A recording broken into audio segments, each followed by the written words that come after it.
So, Tom, you can hear me? Yes, perfectly. Okay. So did you receive the email already?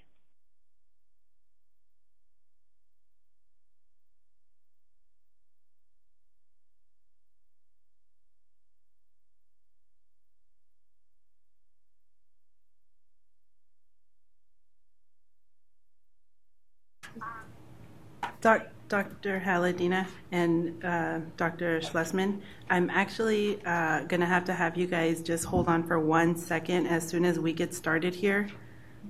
The live stream is going, so we're going to have the phones and everything on mute, okay? Thank you.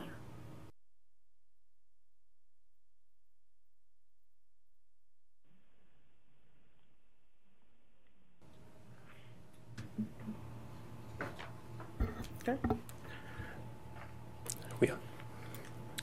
I call this meeting of the Technical Advisory Committee to order at 3:02. Melissa, please take roll. Dr. Amy Schlesman. Here. Audrey Amarin Beardsley. Christy Hovanetz. Cindy Bogna. Here. David Jordan. Here. Nick Lefier. Here.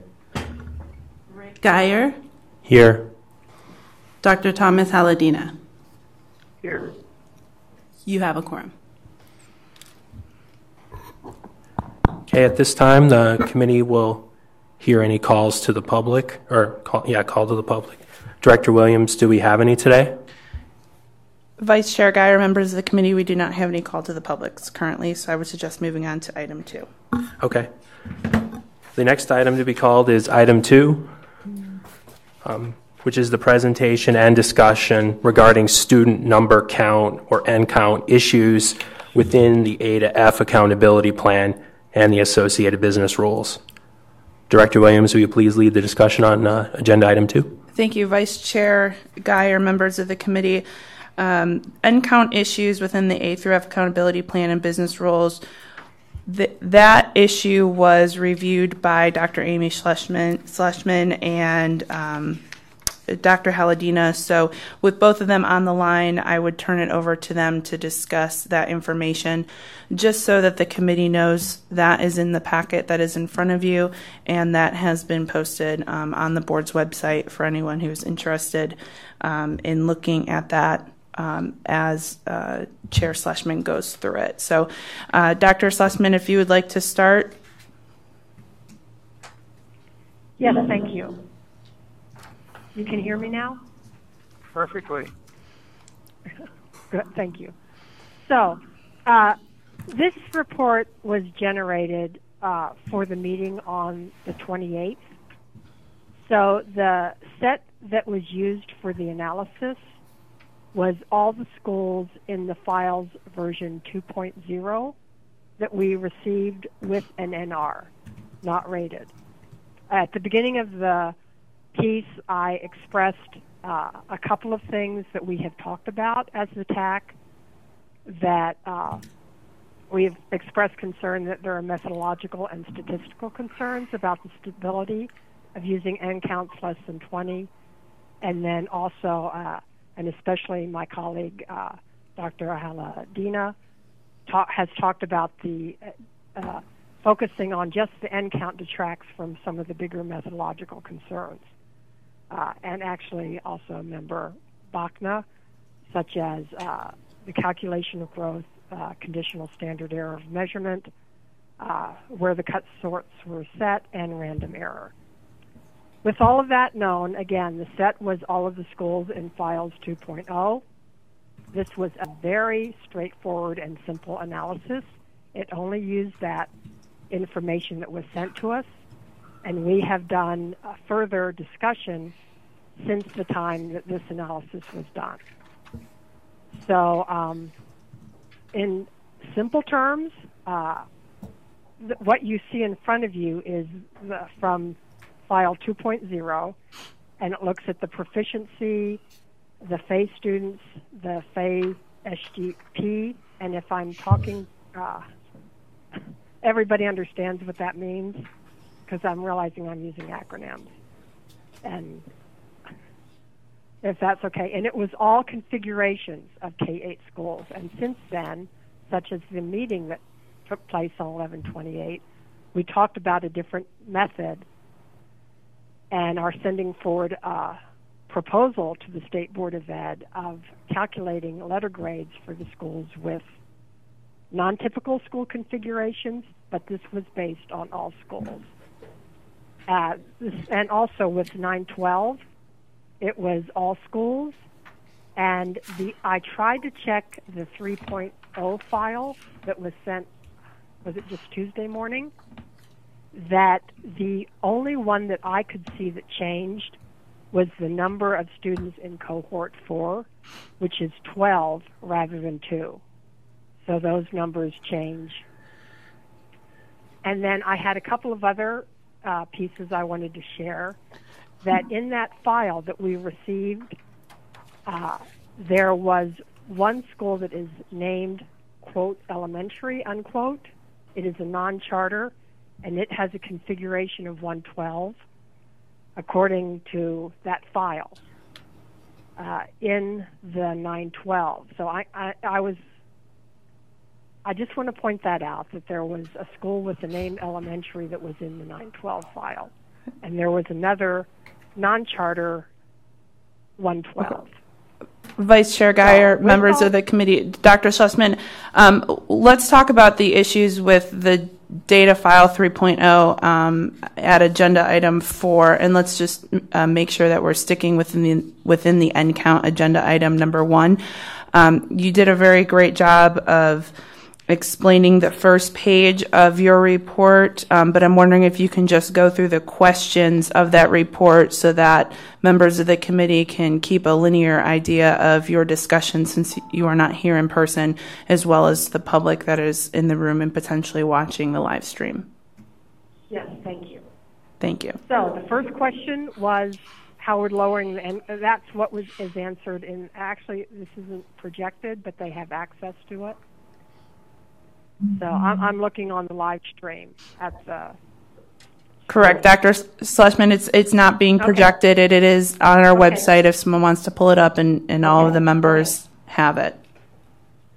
So anyway, my only, other than talking about the tables, I did on the second page of the report say that it was not possible to calculate if lowering the end count to 15 would capture more students in college and career readiness category. ADE was, according to an email that Executive Director Williams sent me, ADE was advised that college and career readiness is all self-report and therefore did not validate the submissions.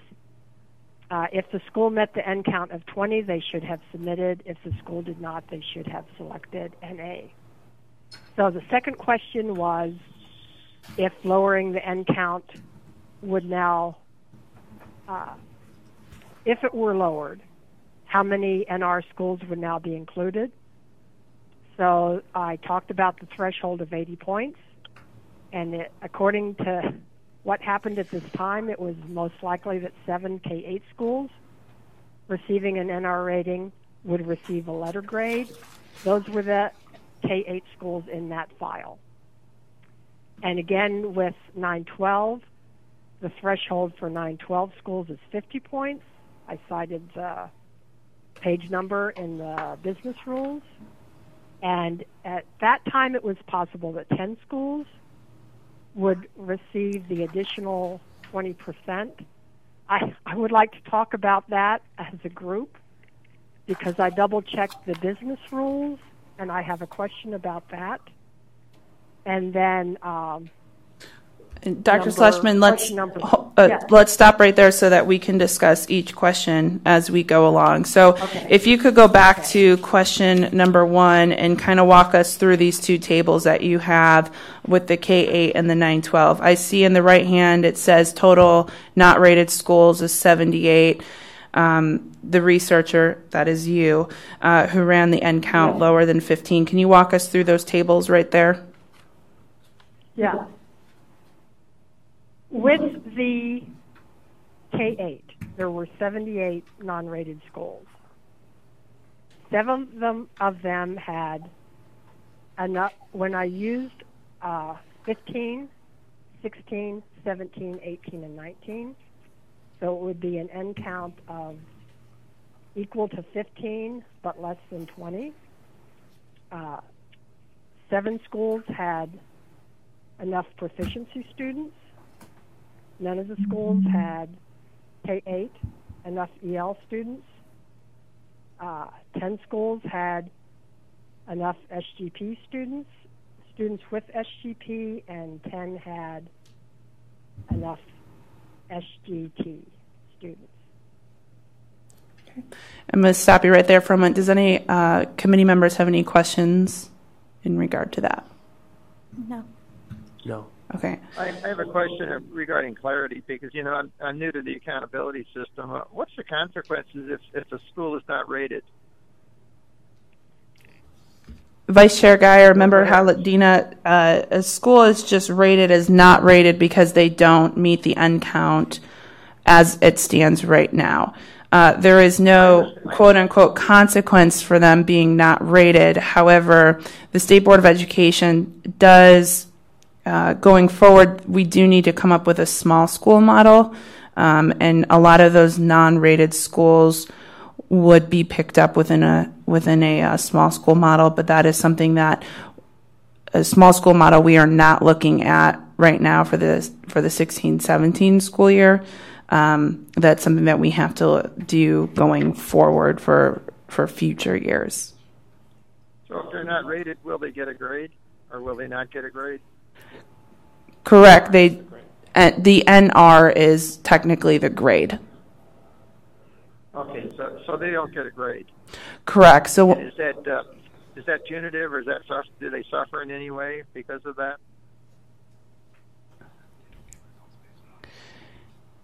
Vice Chair Guyer, Member Haladina, there are, if you want to talk about results-based funding, then there's the possibility that they wouldn't receive results-based funding because they're receiving a not rated and they're not being captured within the letter grade system.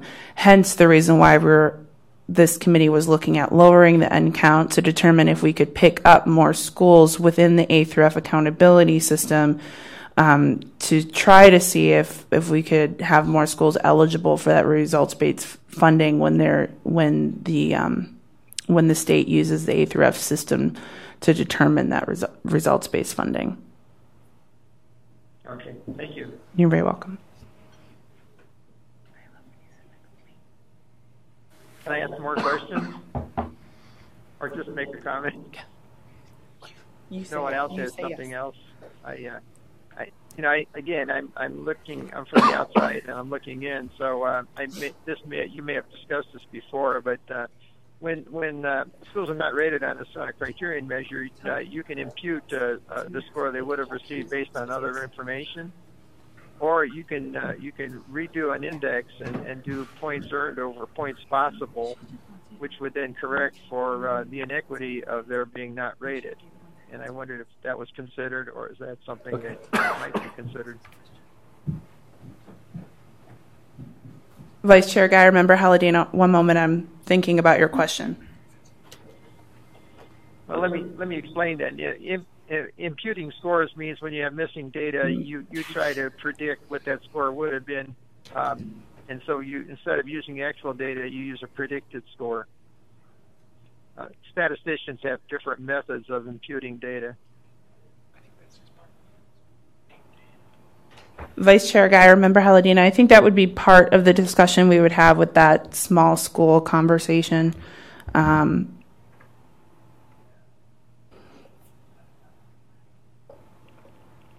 I think it's a good point, and if you want to, bring that up or type it out and send it my way, that would be appropriate to do so.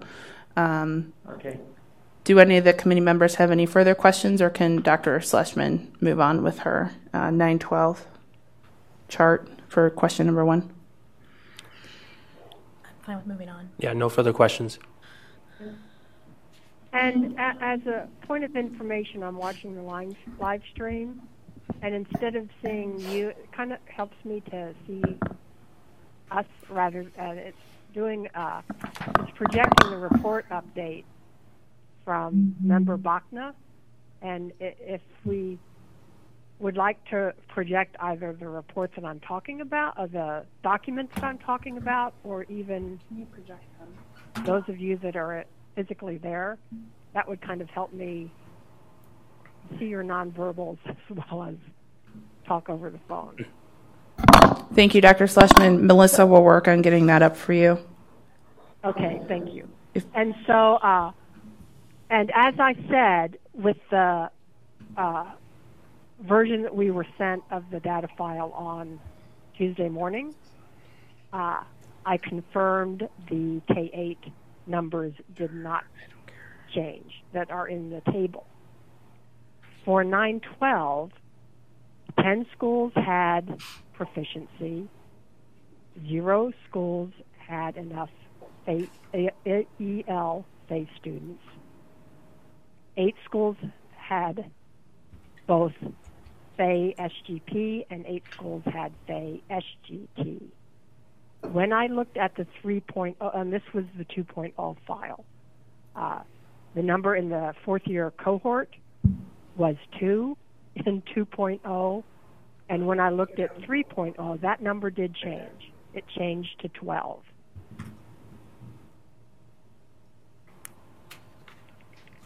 So just keep that in mind as you look at my percentages when I talk about the other questions, because those percentages changed and I did not have time to calculate the changed percentages.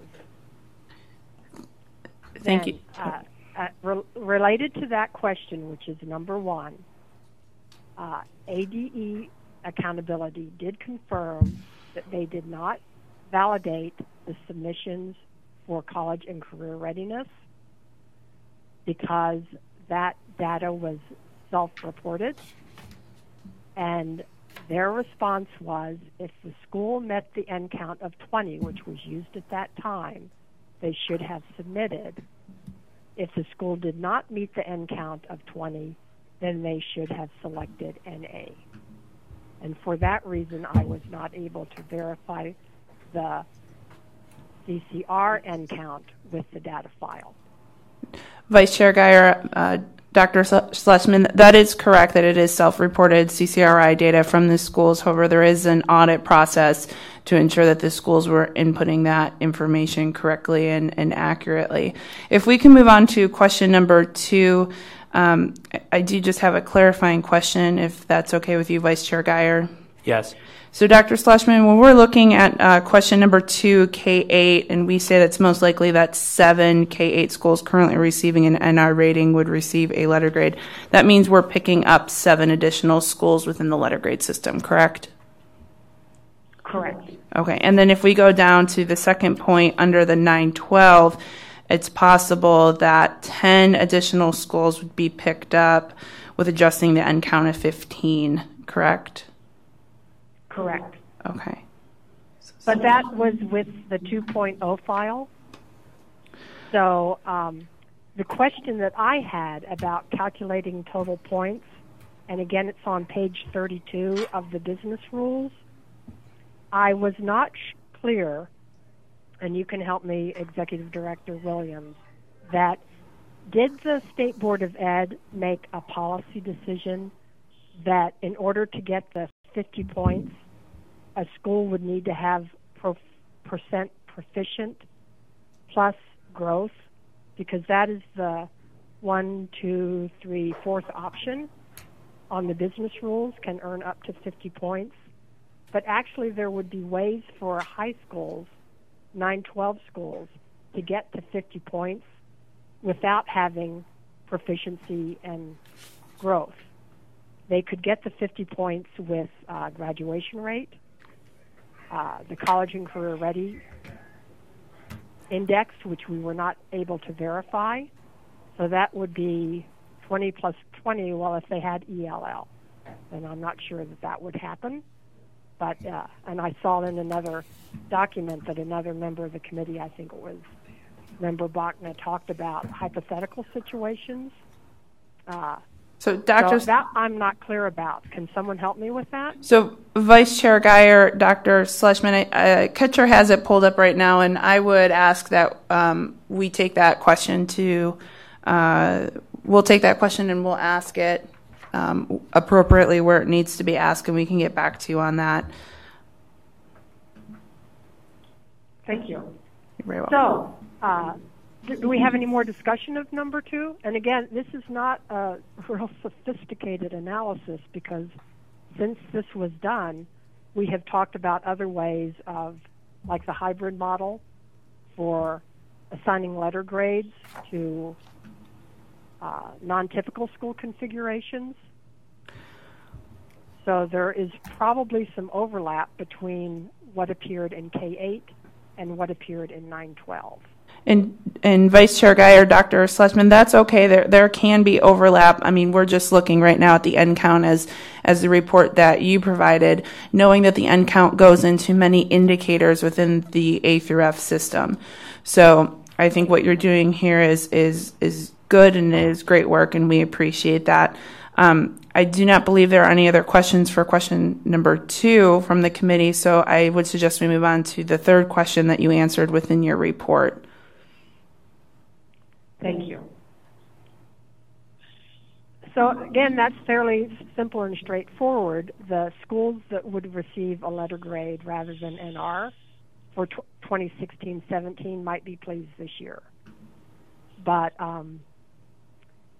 the thing that we don't know is the wild card right now, which is the college and career readiness N count, if it were lowered.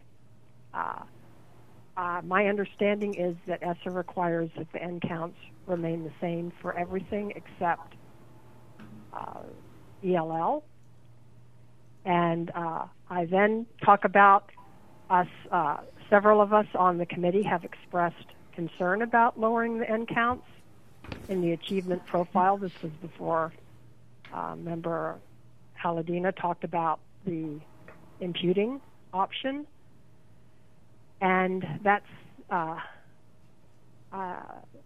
the answer to number 3, unless there is further discussion.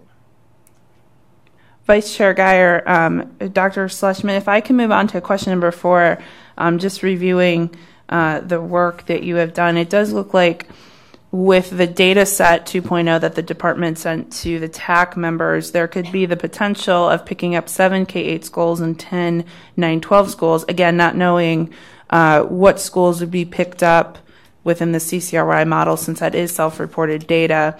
Knowing that we could pick up 17 schools throughout the K-12 and potentially more with the data set 3.0 that was sent from the department, and understanding that there has been some concerns from the committee members in regard to lowering the N count. I do see on question number 4, you stated that privacy might be more protected if the N count was lowered to 15. However, anything less than 15 would definitely be an issue.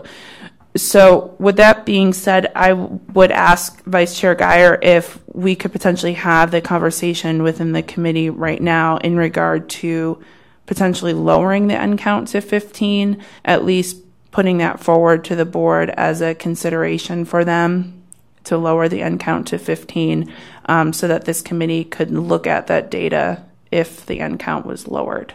But again, that's up to this committee and up to the Vice Chair if he would like to entertain that question. Yes, let's review that.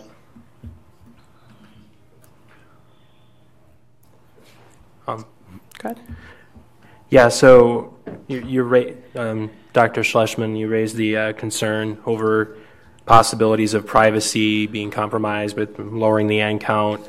And then Dr. Haladina has raised concerns regarding the standard error of measurement and other data sort of sampling issues with lowering the sample size, so to speak, of the comparisons. I guess it's sort of a balancing act between those two concerns of privacy as well as measurement error and the desire to get more schools in the model so they can get the rating and the grades for the current year. So I guess that's sort of the balancing act that we have to consider, is the pros and cons for lowering the end to 15.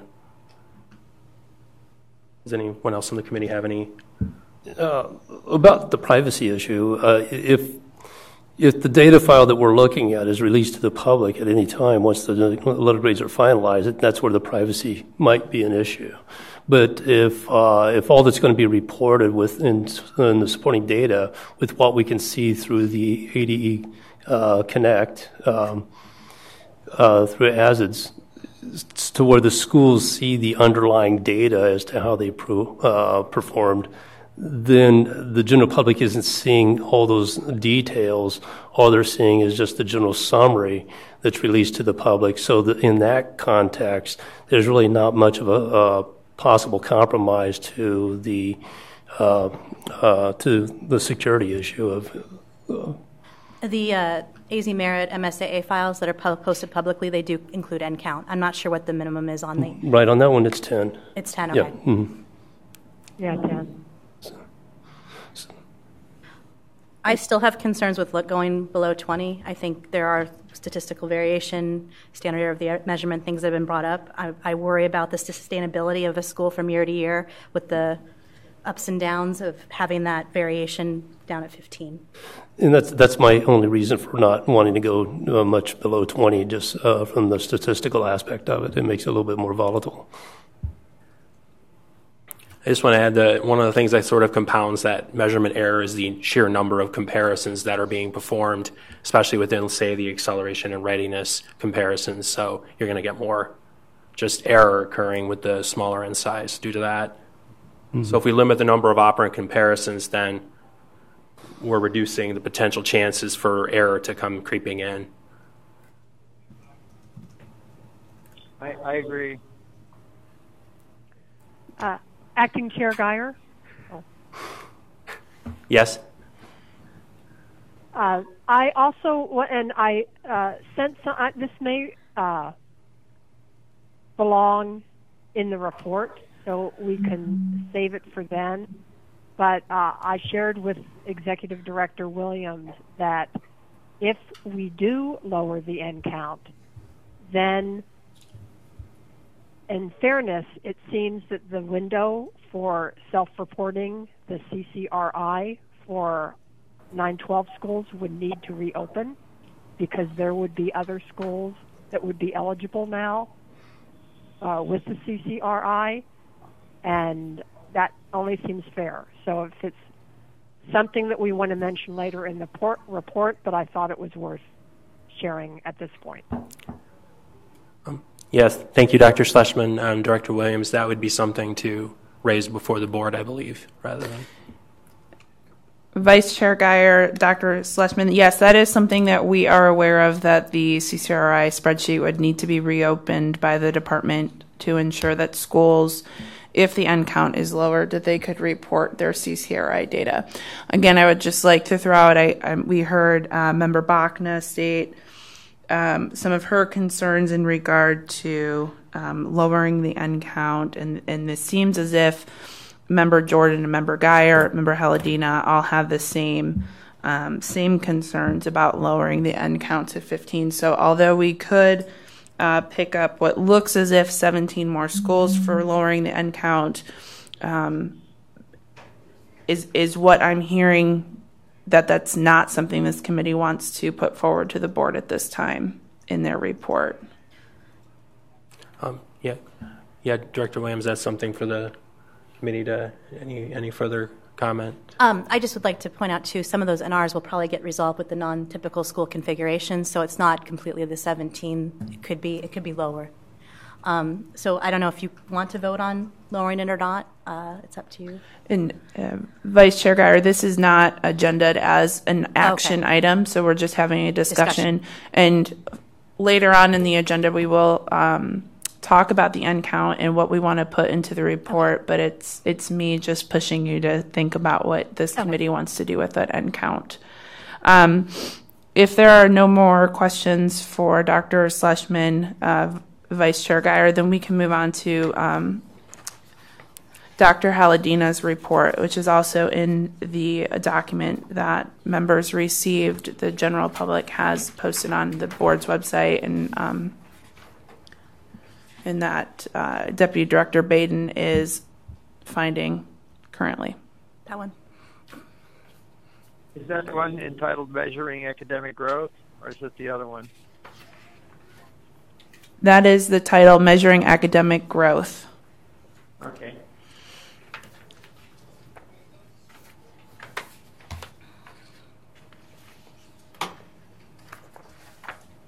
Do you want me to talk about it, or do?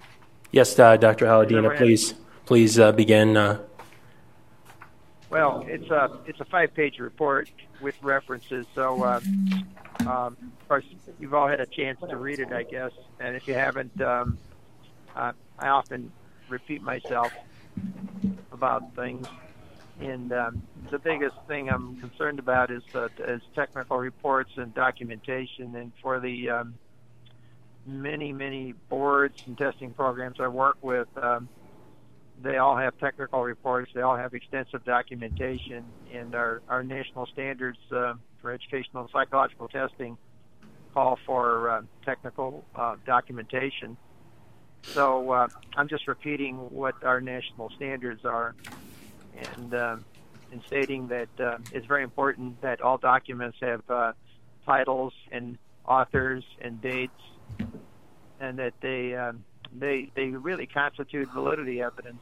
So it's very important to have a set of documents that can appear in a reference file, because public wants to know, and media wants to know, and in the worst case, there could be a lawsuit. And I think I mentioned last year Arizona was sued by the Office of Civil Rights on the Azella, and that was a very messy case requiring the Attorney General's office to be involved.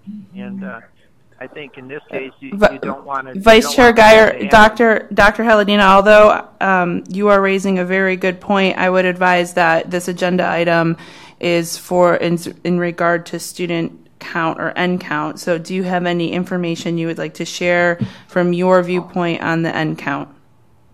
Oh, well, I thought that this report had to do with measuring academic growth. Okay, then we can save your report for item 3B for growth issues, if that's okay. Perfect. Yeah, no, I think I've stated all my concerns about the N count, and I'm in agreement with the other members of the committee about lowering the N count. I'm not in favor of that. I'm sorry to blather on. Not a problem, Dr. Haladina. Vice Chair Geyer, I would then ask if the committee members have no more discussion on item 2 that we call item 3, and then I will let the committee know my view on how we can proceed with item 3. Okay. So yeah, the next item to be called is item 3. Presentation, discussion, and possible action on the final report to go to the State Board of Education on the issues within the ADEF accountability plan and the business rules, including the N count issues, growth issues, proficiency issues, English language learner issues, acceleration issues within the K-8 model, as well as issues relating to the free and reduced lunch correlations. So Director Williams, you please lead the discussion on agenda item number 3. Yes. Vice Chair Geyer, members of the committee, so what we'll do today is the committee members as well as the general public receive the draft report prior to Tuesday's meeting, which I believe was last week. And committee members then began forwarding me some comments that they received, or some comments that they had on the draft report, one of which was Member Bachna's comments. She had numerous comments that she took and reworked the original report, which I'm very thankful for, so thank you for that. And all members did receive her updated draft that is also on our website and being projected currently. So my thought process for this is that all members have reviewed and provided some feedback on each section of the report. So myself and Deputy Director Baden will go through each section and then the committee members can talk about each section and provide updates if they wish to do so.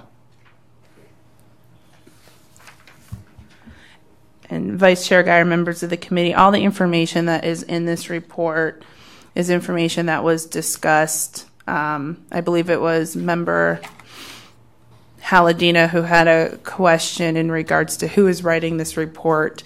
And Member Haladina, this report was written initially by myself based upon the information that was shared at the third TAC meeting. So I took all the information that the committee members brought forth based upon the assignment questions I had given all the committees, and I drafted the initial report. Then from that, the question that who is writing this report kind of evolved into myself with committee member suggestions and Member Bachna.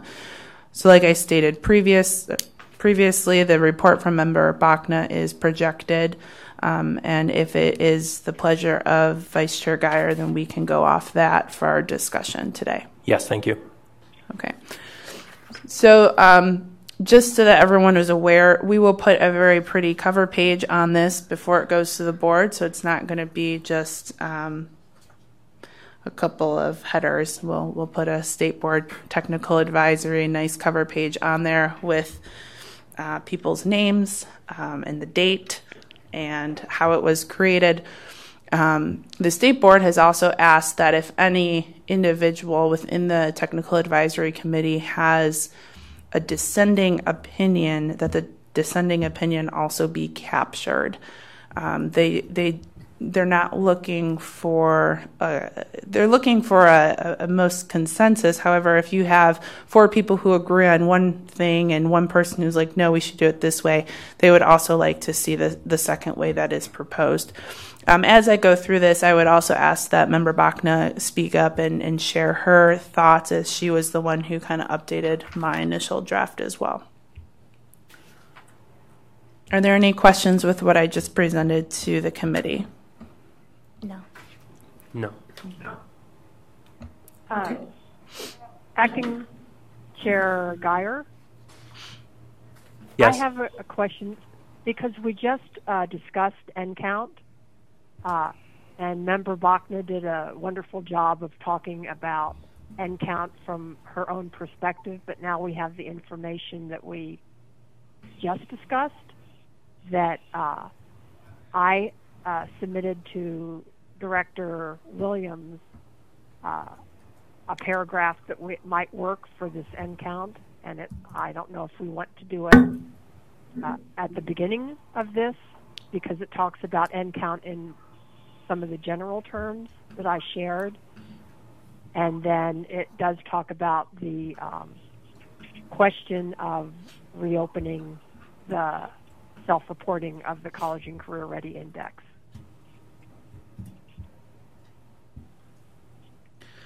Vice Chair Guyer, Dr. Schlesman, the information I have from you at this point on my desk currently is the information in regard to the free and reduced lunch section. So give me a moment, maybe the committee can talk about what is posted right now in Member Bachna's draft, and I will look for my email to find the document that you are referring to. I can resend it to you if you need me to.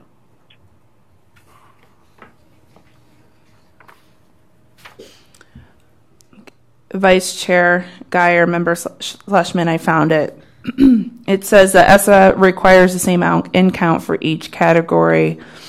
The data files provided by the department did not include verification of CCRI NCount because the data was self-reported. If the school met the NCount 20, the school should have submitted. If the school did not, the school should have selected NA.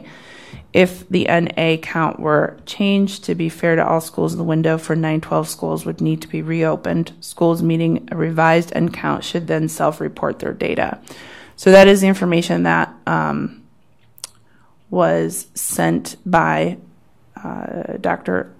Schlesman. So what I'm going to do is I'm going to just take that information and see if I'm going to forward it to Deputy Director Baden and have him incorporate it into this draft if that's the will of the committee. Yes. Thanks for reading that. It's good to.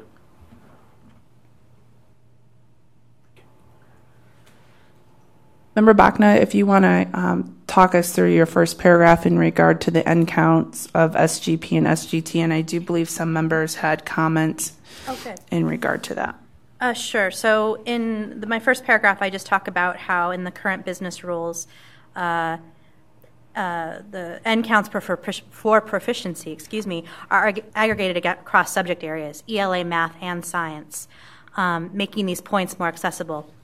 In contrast, the end counts for SGT and SGP are broken out by subject area.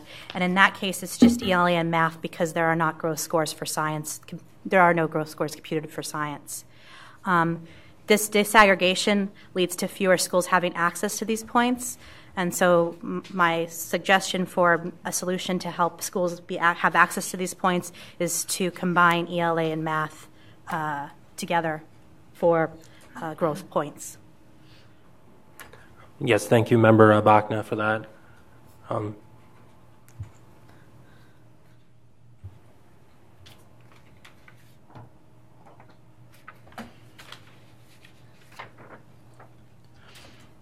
Do members of the committee have any comments or questions in regards to what Member Bachna just spoke about?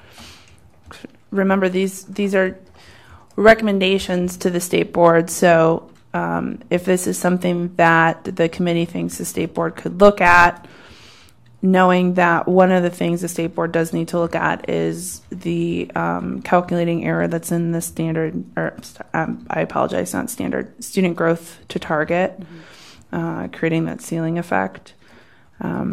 So my question, Member Bachna, is how would incorporating the math and the ELA, what would the outcome of that be potentially for schools? I am not sure. I think it would need to be further investigated and hasn't been investigated yet. I would assume it would increase the amount of points available to schools to have those subjects combined, but it would need to be looked at further. And Vice Chair Guy or Member Bachna, just to clarify, if we were combining both ELA and math, would that help with any end count issues? I would think so. But I haven't fully delved into it. Sure. And Member Jordan, do you have any comments in regards to her first paragraph there? No, I don't. Not unless we have a way to actually begin to aggregate that and really look at it to see if it actually has an impact on letter grades, what that might look like. Vice Chair Geyer? Yeah, I think we would need to have some more data information in terms of the impact, in terms of whether or not it would increase the number of schools that would become eligible for the model, as well as the potential impacts on any grades and the grade distribution therein. So it definitely would be something that we need to review. And I think it would need to be a student-level data file reanalysis of how things are calculated. Yeah, I was just going to, I just concur with that. Thank you, Member Bachna. Dr. Schlesman or Member Dr. Haladina, do you guys have any comments? I agree with the conversation I'm hearing that we need to study this some more, and we need more data and to better understand the consequences of the proposal, but it sounds very promising. Yeah, this is Acting Chair Geyer, Director Williams. So in that first paragraph, do we need to rewrite it to say that this is pending further data analysis, and can we capture what we have just discussed as a committee?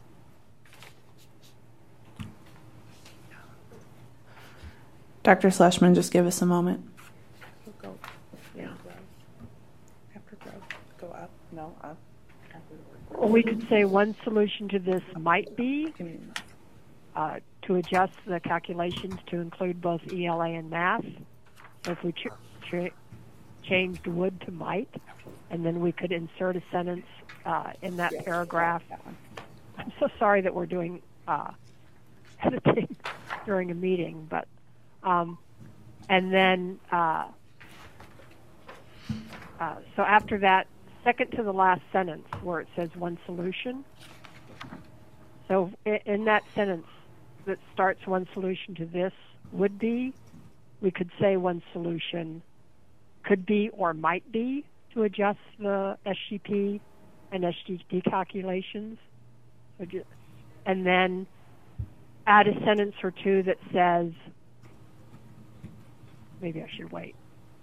Yeah, Dr. Schlesman, I see where you're going with this. So what board staff will do is we will write that in as like a maybe, and then make sure that in the report it's captured that the board members know that although this is something that the TAC would like to look at, the TAC also understands that it is something that is going to involve a lot of data crunching and could potentially not change anything, but they have interest in looking at it. And that's what I think I'm hearing with the general consensus, is that everyone would like to look at this. Well, yeah, I took a look back into the business rules, and with what you're proposing, would that impact the business rules as they're written to calculate that? So that's kind of revisiting that whole piece again. So that would be a huge thing. Right. And to go in and do that analysis right now when we're this close, it may be something that's better off to hold off until sometime in the spring, probably. And that's fair too. I mean, it's up to the board ultimately what they want to go, how they want to go proceed. Right, and Vice Chair Geyer, Member Jordan, and Member Bachna, and members of the committee. So, one of the tasks that was given to this technical advisory committee was to bring problematic issues with the A through F plan and business rules. So, if this is something that we are seeing is an issue, and this could potentially be a way to fix it, whether it's used to change 1617 or if it's something going forward, that's something that the board can decide to do. But I do think it's beneficial that it would be in this report and bring it to the state board members' attention. So I just want to clarify, this is something that you would like in here as written by Deputy Director Baden at the current moment. Thank you, Director Williams. Yes, I definitely agree with that. That it would be beneficial to have the board take a review of the this information, just to see if, as a possible proposal going forward, as something to consider. Okay, great. So, Vice Chair Geyer, members of the committee, if Deputy Director Baden can go after that highlighted section of ESSA. New paragraph. One of the things that the committee talked about during Dr. Schlesman's and Dr. Haladina's presentation on end count was that the committee felt lowering the end count under 20 would cause negative effects from year to year. Is that something, in a more eloquent way, the committee would like to put into this report for the board members to understand? Yeah, Acting Chair Geyer. Yes. I would like us to put something, and I think we could talk about in my report on the bottom of page 2, we have some verbiage that we might want to use. It begins, TAC members have expressed, and we could say concern, that lowering the end count results in achievement profile framework calculations that are subject to instability. It will be uncertain if year-to-year fluctuations in a school's letter grade are due to the work of the school or instability of the framework calculation. That is a good start, I hope. Okay, Dr. Schlesman, Vice Chair Geyer, I see a lot of heads nodding, so I'll have Ketcher work on inputting that information so that the general public and the Dr. Haladina can see what you just stated, and then we can talk about it. Yeah, my head is nodding also. I'm not falling asleep. Okay. Dr. Haladina, please don't fall asleep. We need to keep that quorum, sir. A different meaning of nodding. Do we want to be so bold as to say we do not recommend lowering the N count below 20, or do we want to leave that open? Vice Chair Guyer, Member Bachna, I would suggest leaving it open. I think with you putting it in there as if, this is something we have concerns about. Okay. Because if the State Board of Education, after reviewing your recommendation as well as public input that they've received, which is well over 500 pages, and then the survey and information with data encoding from the department, they may want to lower the N count, but I do still think it's very important that they understand where the TAC is at the current moment. So the wording that Dr. Schlesman talked about is now up there. Does the committee believe that that is something that has been captured adequately within this paragraph? Thank you, Director Williams. I would just give me a moment to review the paragraph.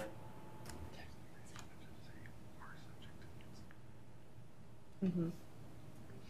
Okay, you can talk. Acting Chair Guyer, if we just take out the second that and the first sentence. Yeah. Okay, thank you.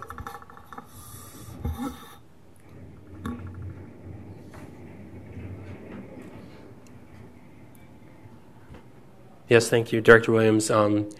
This does seem to be valuable information for the board to review. So any other committee members I agree. have any thoughts, questions, concerns? Member Jordan, do you have a question or concern? And maybe Member Haladina can help me out with this one. Would going with lower N counts, would it make it potentially be for the schools with small N counts be more less stable for those schools that were very small N counts as opposed to the entire system as a whole? Or will the entire system still remain fairly stable as if we went to a lower N count? I hope I'm explaining myself well enough for you. I'd kind of like to hear your thoughts on that, whether lowering the N count is going to make the entire system unstable, or if it's just going to be unstable for those schools with very low N counts. I think it's the latter, and there's a number of sources of instability, and the first is simply random error. The standard error of the mean is going to be fairly large with the small N counts, and so you can have fluctuations plus or minus that could be very large, and that would be that annoying fluctuation you see. But the other issue that I raised is bias, that when the N count gets smaller, you don't know if that group is higher or lower achieving than it should be or that it used to be. So, you might get a distortion upper or lower depending upon, the direction of the bias. So that's another factor that works into the small N count. Okay, and that's the reason why for my question for the wording of this particular paragraph. So as it's worded right now, I'm comfortable with it based on your input. Do we want to add Dr. Haladina's comments from? You guys have that already, don't you? In red. So you do have those comments, yeah. Yes. Vice Chair Guyer, members of the committee, Dr. Haladina's comments will be added by Deputy Director Baden as I read them. So his comment was, the issue with N counts is the standard error of the mean. It increases, thus categorically consistency is lowered. Also, there is a bias issue by using different N counts. We don't know if the new N count includes higher or lower achieving students. So that information will be included. I just want to point out for the committee members that Member Haladina did add a few things just within the background information.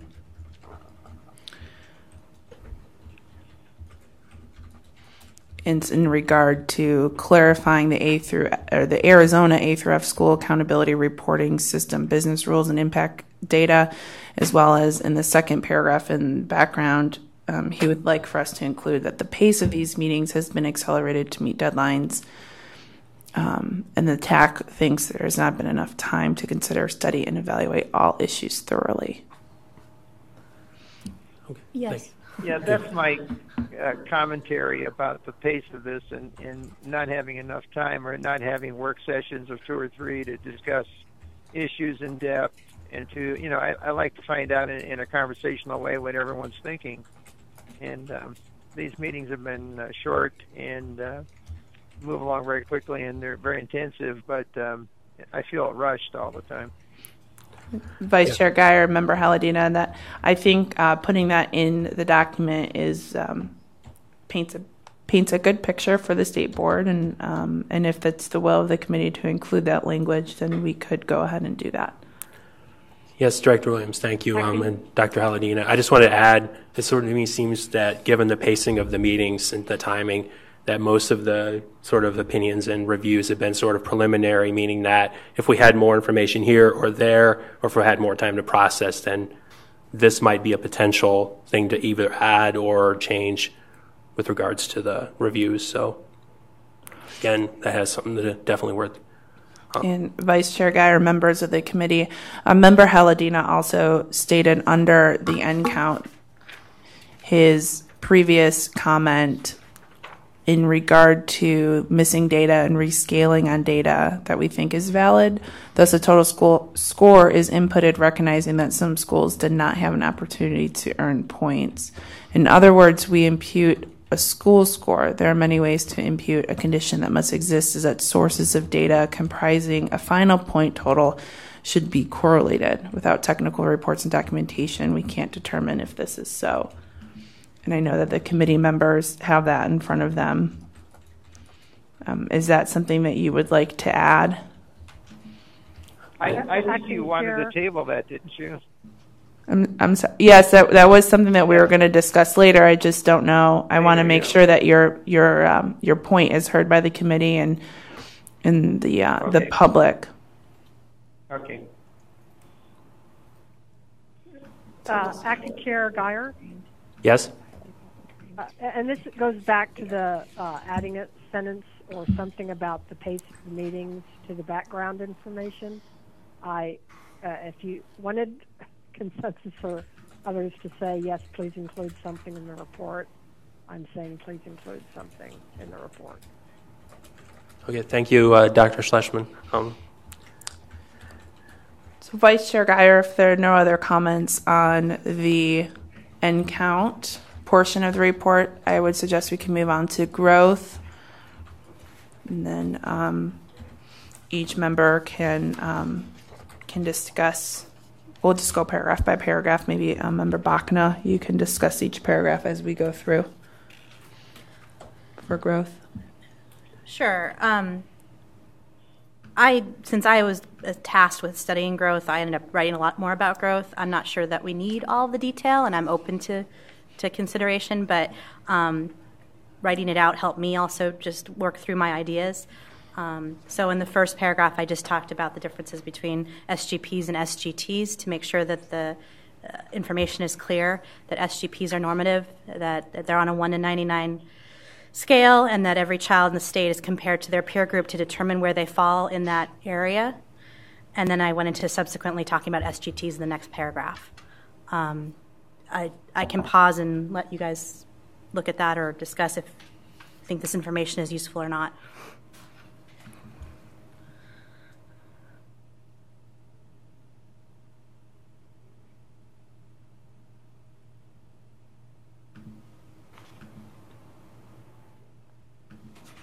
Vice Chair Guyer, members of the committee, as we look into the first paragraph, I just want to say that I think that what Member Bachna has included, talking about the SGP and SGT, the student growth percentile and student growth to target, is a good introductory paragraph for this section. And I would be interested to know what the other members of the committee think about that. Acting Chair Guyer. Yes? I agree that the first paragraph should remain as a good introduction, and I also like the second paragraph because it makes the distinction that SGT is not normative and that it may appear to be the same, and there's a sentence confusion comes because SGT is presented in the same format as SGP. I think that's important to say. Thank you, Dr. Schlesman. I agree.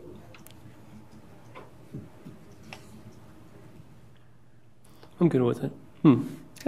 Yeah, Director Williams, I also think this is useful background information. The first two paragraphs, giving some context to SGP and SGT and distinguishing them between the two of them and their scaling. And Vice Chair Guyer, members, it sounds as if we have some consensus between paragraph 1 and paragraph 2, so I would suggest we just move on to paragraph 3, and if we have consensus. So in paragraph 3, I'm just working through a hypothetical situation. I'm someone that has access to student-level data from my school district, so I have more of a, tangible looking at the cases at the student level. And so just talking through how the SGT and SDGP can work through in the model, that a student can be proficient and still have an SGT of 40 for the second year of the proficiency. So year 1 versus year 2. They're already proficient in year 1, they're proficient in year 2, and their SGT is 40 for year 2. If they don't hit that 40 of SGT, they will fall into the low growth category for SGP and the below target for SGT. If they do hit that 40, they will be in the average growth and the at or near target. So average growth for SGP, at or near target for SGT. They do get some points for maintaining. And then ultimately, if the student's SGP is 67 in year 2, they will be in the high growth category for SGP and the exceeds target for SGT. In doing the modeling on, again, the student level data I had in my own district, this ties back to the graphs that were part of the stuff we didn't get to on Tuesday that are in the agenda from Tuesday. When I looked at the student level data for my district, I did see low and high growth SGPs across all 4 proficiency levels. And that's what I'm referencing in the last 2 lines of that paragraph.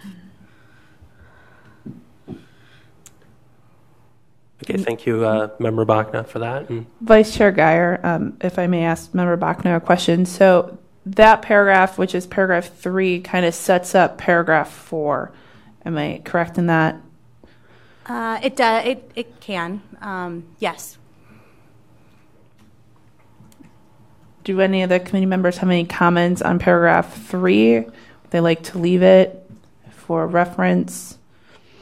And I state that because I know for myself, when I was reading through what Member Bachna sent, it was helpful for me to read paragraph 3 in order to understand paragraph 4 and the point that she was trying to make in that. And I know that's something Acting Chair Guyer, I agree that having an illustration helps.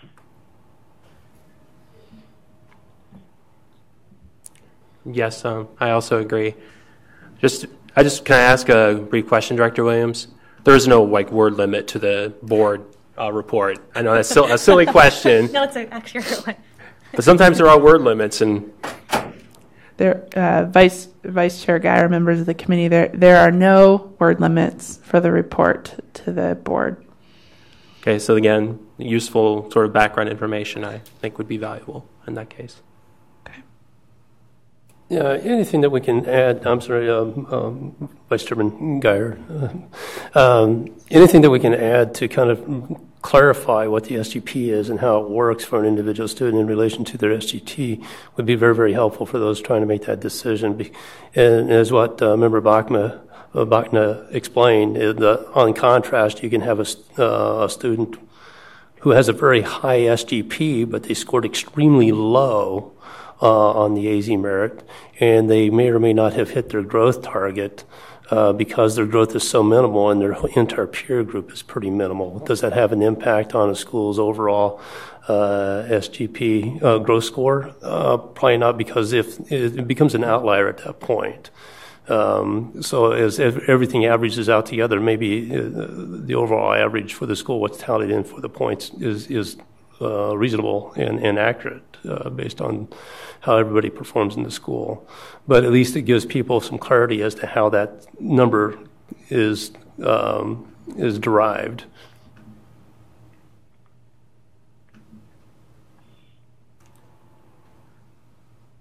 Vice Chair Guyer, members of the committee, it sounds like we have some consensus around paragraph 3. So would you like to move on to paragraph 4, which starts with proficient students SGT? And maybe Yes, Member Director Williams. Bachna can walk us through that paragraph 4. So in this paragraph, I just talk about it, how a student's SGT, a proficient student's SGT, I should clarify, should typically fall into the at or near target category as outlined on the in the business rules. One identified issue is that there is currently an SGT ceiling effect related to students with an SGT of 89 or higher. As presently the business rules, the way they're written, indicate that the student can only receive credit for being at or near target. A solution for this would be to change the business rule to give all students who meet the 89 or higher SGT credit for exceeding the target. And then I just referenced that the graduation rate, I'm talking about the 9 through 12 model here, is for CCRI, they give, for graduation rate, 90% or higher is given full credit.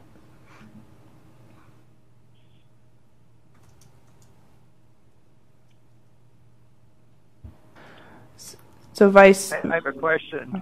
Is that SGT 1 to 99? Is that a percentile rank, or is that an actual score? It is the growth percentile the student needs to be on track to proficiency within 3 years or by high school graduation. Okay. Okay, so then it does have, thank you, Dr. Haladina, so then it would have the ceiling effect of 99% Yes. being the maximum possible value. I also just wanted to add that maybe it would be good to have like a proposed solution for this in the italic section in terms of reviewing for the board, just to indicate, this is an idea to float. Yeah, to the it could board. be, could be instead of would be, and if you want to keep it like we did with the first section with that. Yeah, similar to that. so where it says a solution for this would be? Yeah, a proposed solution for this could be, Okay. or might be, for keeping it consistent with what the wording we used in N counts. Used may before. And Vice Chair Guyer, Member Bachna, this would be something that, because it affects SGT, it would affect many, if not all, the schools if a student has a high proficiency, correct? We're just not looking at just high proficient schools, because It's everybody. It's all SGT. It's every child that has an SGT of 89 that hits that 89. Right, okay. It's Thank not. you. Yeah, it's not limited by proficiency. Thank you for that clarification. Yes. I believe, Vice Chair Guyer, you had some comments. I want to make sure that we get your comments. I'm not sure where they fit, so if you could just... Yeah, I had some comments regarding... Did we meet those comments with what is presented before us? Or is there anything that we need to add based upon your review? Yeah, my comments were mostly focused on the section that's from the original draft that was sent out earlier in the week that states another analysis argues that the growth indicator negatively impacts schools with high proficiency due to the weighting within the SGP-SGT model in terms of the growth target setting. So I just added a simple dummy example here, a simple example to try and make that clear for comparing highly proficient students to regular proficient students. And again, like I said, a simple example where every student falls into one category. I realize that isn't very realistic, but yet sometimes it helps to think of an extreme case just to understand what would happen in that scenario. You can actually see that in the current scheme. This isn't reference to the weighting in that section, that a highly proficient school would actually earn a lower grade than a school at proficient. So it's just sort of highlighting that impact. That was my main comment regarding that. And that may be jumping ahead to another paragraph, but that's fine. Our Vice Chair Guy, I wanted to go up. I just wanted to make sure that we weren't skipping any of your comments. Thank you, Director Williams. Yes. So was there any other discussion from the committee on this paragraph that Member Bachna just discussed?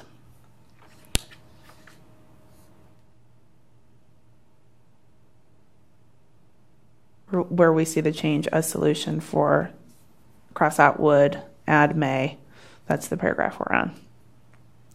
If not, I would suggest we move on to the next paragraph and then we have some discussion around that. Sure. So then this kind of talks to Member Geyer's or Chair Geyer's point. The weights assigned to SGT and SGP for proficient and highly proficient students have been identified as a point of contention. The argument for adjusting the weights to be higher is that this will allow proficient students access to all the points in the model. From a face validity standpoint, it appears that these weights are unfair to high proficiency schools.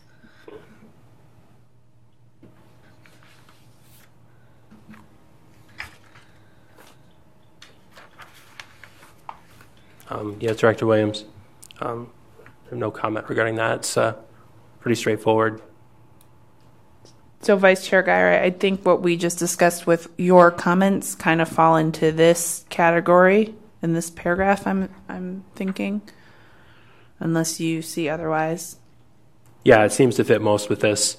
Okay, so do paragraph. we need to add anything to this, or does this capture your comments?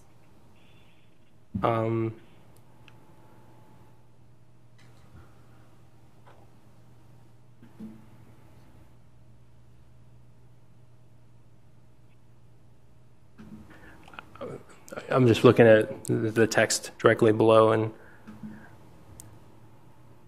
I guess the following paragraphs, the subsequent paragraphs, will kind of get into more what I'm saying. It was just that what I drafted was more an attempt to really make it crystal clear, give a better context to it. So okay, it would be more of an additional supplement than a necessary addition. Okay, so Vice Chair Guyer, members of the committee, as we discussed the paragraph that Member Bachna just talked about, I'm going to have Deputy Director Baden include some of Member Geyer's discussion after this next paragraph. So once we get to that paragraph, then we can discuss it. So do any of the other go ahead. Yeah, I have one minor edit. The term face validity in validity literature is not used anymore. It's considered a superficial form of validity. So I would suggest just removing it because it's really a validity standpoint.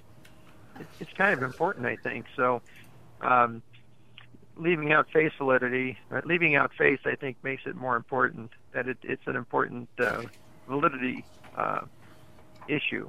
So. Nice. And the same in the next paragraph. Yeah. I would suggest removing face. It's in the thank you.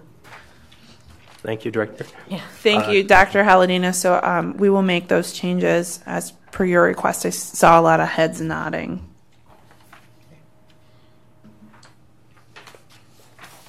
Okay. Yeah, you could take it out there too. Take it there.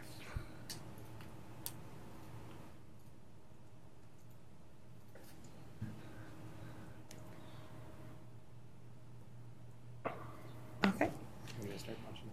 Yes. So I think that we're just doing this one. This right here.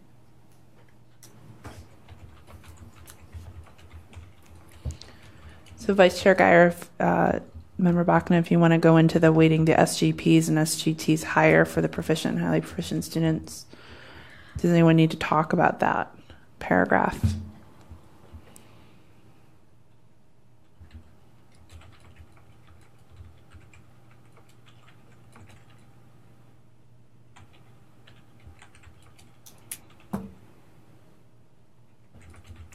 In terms of that paragraph, the weighting SGT, Director Williams? Just your comments on the paragraph. Yeah, referencing that paragraph specifically. Mm-hmm. Yeah, I just think this sort of brings up the sort of balance, like the fact that this system is sort of a regular scale where if you tip one side too much, the other side is going to go up and get imbalanced. So it's sort of a balancing act of trying to find the right balance between the two. In terms of the weighting, it's a very delicate system. That's my only comment with regards to that, because the discussion centers on what happens when you tip the scales around with the weights. And I think while Deputy Director Baden is adding your comments, I think the comments from Member Bachna and your comments, Member Geyer, kind of counteract. So you're seeing both sides, unless I'm reading this incorrectly. I'm pretty sure I'm reading it right. It's looking as if Member Bachna is discussing how the increase of points earned by only proficient and highly proficient students in the model, because they already earned 30% of the overall points. If the weights for SGP and SGT were increased, the majority of the points in the letter grade model would go to the higher levels of proficiency. Am I understanding that correctly? That is accurate, right. Okay. And ultimately, because the proficiency is more tied to, highly correlated with poverty, ultimately your distribution of schools getting A's and B's and C's, your lower SES schools, your lower poverty schools will get more of the A's. Okay, and then thank you for clarifying that, as I will be the one presenting this to the board. And then in Member Geyer's comment, what you are stating is that through your example, that a high proficiency school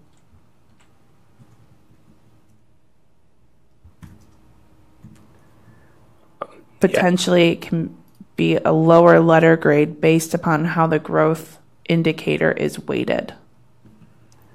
Yes, my basic example is just stating that, again, this is a simplistic example with everyone in one category, which I realize is never going to happen in a normal school. But it basically says that a highly proficient school with everyone meeting the target on math and ELA in terms of their growth will actually earn a lower letter grade than a proficient school.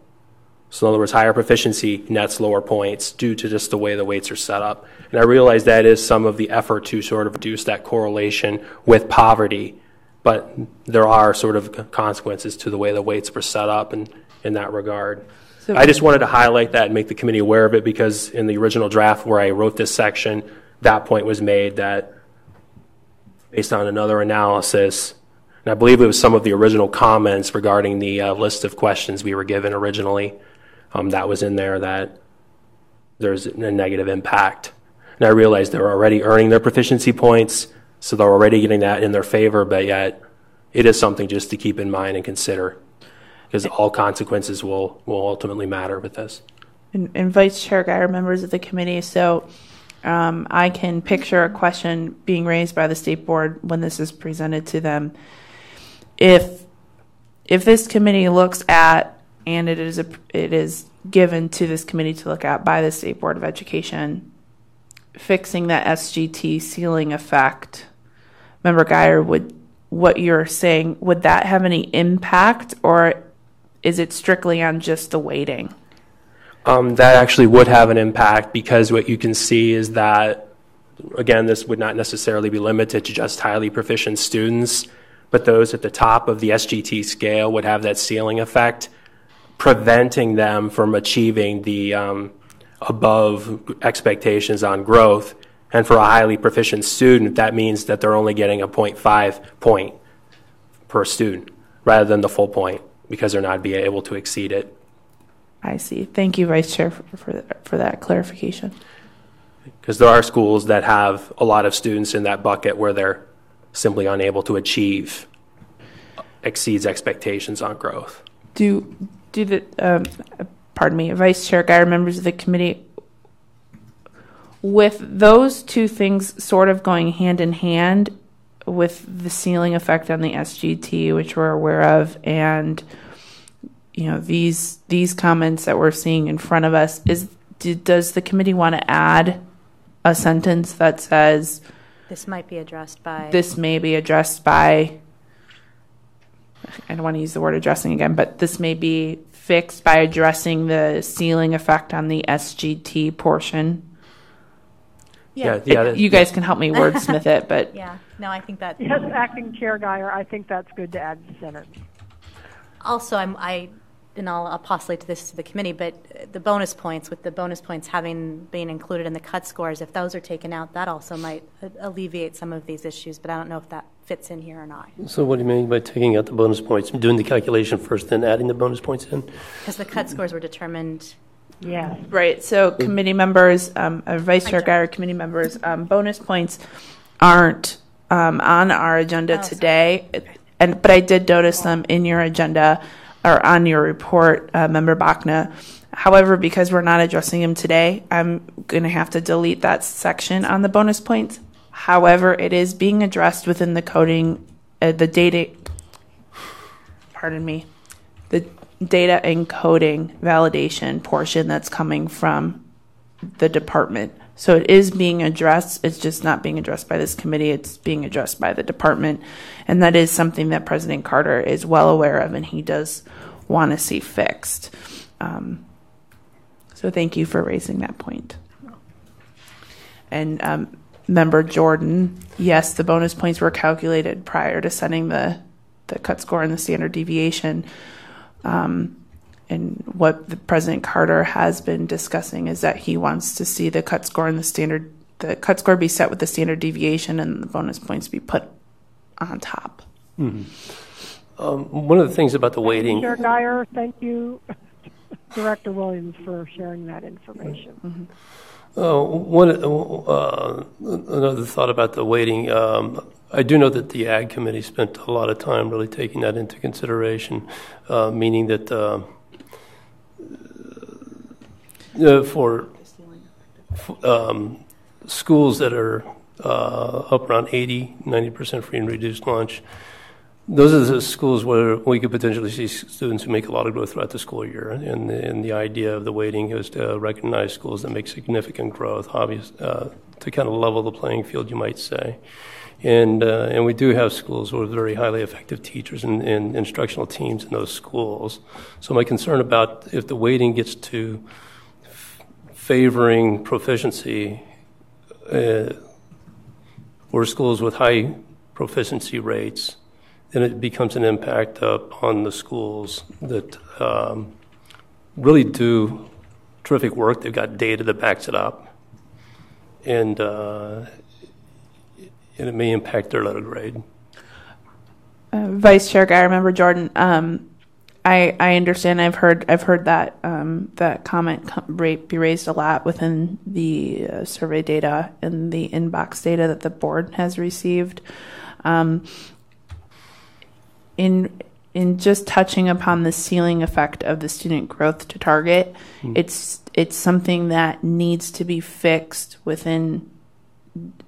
It needs to be fixed because it's a problem that was initially discovered by the department as something that needs to be changed.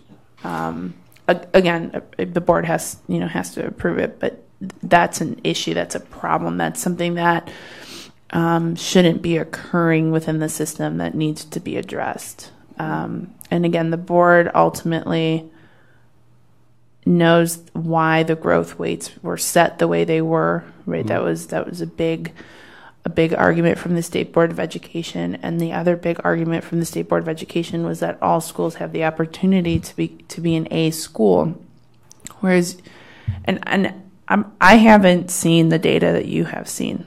I mean, board, we don't have the data that you have. So if the ceiling effect is potentially causing schools not to have the opportunity to get an A, then that is ultimately going back on what the state board wanted, was that all schools, doesn't matter if you're high proficiency, middle proficiency, low proficiency, high growth, middle growth, low growth, all schools have the opportunity to get an A. So the state board, as well as this committee, needs to look at that ceiling effect to make sure that all schools do have that opportunity. Right, and I don't have a problem with taking a look and addressing that issue, the ceiling effect. But also, as we look, as that's analyzed, just concerns that it may have an impact on other schools. We never know until we actually do the analysis. Sure, and I think that Vice Chair Guyer, Member Jordan, I think that's something that this committee would have many discussions around. So. Okay, thank you, Director Williams. Do we feel as if we can move on to the next paragraph with we added, this may be resolved if the ceiling effect of SGT and or concerns regarding the application of bonus points to cut score determinations are addressed. Does that sound, wrap it up nice? Could I, just going back to the previous paragraph and Vice Chair Geyer's example, I think we need to include if they did not have access to the acceleration or CCRI points, because we've simplified it almost too much, when in reality the models are not just AZ merit. We need to probably, I would think, specify that if that school did not earn any acceleration points. Yeah, thank you, Member Bachna. That would be useful, just a qualifier on that, because I was just trying to make a hypothetical with this. Some schools actually only do just earn their Growth Plus proficiency in K-8. And that's fair, too. So just making that qualifier, this does not include the potential to earn acceleration readiness points. Vice Chair Guyer, hence why you have 80 points. Okay, that makes sense. Thank you. Mm-hmm. Yes, thank you. Director Williams, yeah. Okay. Regarding growth, I made a bunch of comments in my separate paper about underlying problems with measuring growth. Would that be relevant to this report? Is that something that we should table until later? Member Haladina, just give me a second to pull your report. Yeah, the entire report had to do, except for the first paragraph, had to do with measuring growth. Such as negative gain scores, blanks and omits in student responses, which I've actually seen. I can actually prove it. There's been published research on it. Things like that. They're in the internal guts of the item responses, but they point to problems that and growth scores, by the way, for students are very unreliable. I mean, that's a fundamental observation, theoretical and practical. That so those factors may weaken and explain some of the funny fluctuations you get in growth scores. Not to mention a lot of factors that we don't know go on in family and home that may affect student performance on these tests, such as students just simply misbehaving on the tests, which we know happens too. They don't participate in the testing. So those issues are very different from what we've just talked about. And is that something you want to put in now, or should we just table that for a later discussion? Because you mentioned in February we would have an opportunity to bring up some of these other issues. So Vice Chair Guyer, Member Haladina, I think right now let's just focus on what we see for 16-17 and what can be addressed in order to finalize those letter grades. And then just like you stated in that conversation I had with you, going forward, these types of discussions would be warranted within the committee because there are things, such as a student's home life and things that come into how the student is testing and the type of environment and risk factors is what you call them, I believe, yes, may want to be included in any other iteration of the A through F letter grade system. But currently we really just need to focus on this iteration of the A through F letter system so that we can wrap these up hopefully by the January 29th State Board meeting. Okay. Thank you, Member Haladina.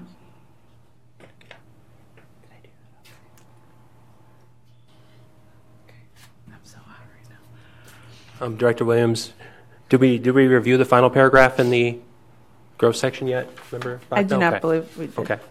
Member Bachna? So I went through this is the data file from Tuesday morning from ADE. Of the schools, I just looked at the schools that earned high growth, 40 to 50 points earned for growth. Of those schools, 222 received an A, 184 received a B, and 18 received a C, and that's in the K-8 file. In the 912 file, I looked at growth from 15 to 20 because it's the way the distribution in 912 is different. 38 received an A, 32 a B, and 10 a C. Just pointing out, these demonstrate that high growth alone will not lead to a school receiving an A. The school must also demonstrate proficiency and earn points for acceleration or CCRI to get an A. And then the last comment is just about what the board kind of talked about during this year and seemed to be, from my standpoint, it seems like the modeling is doing what they set out to do.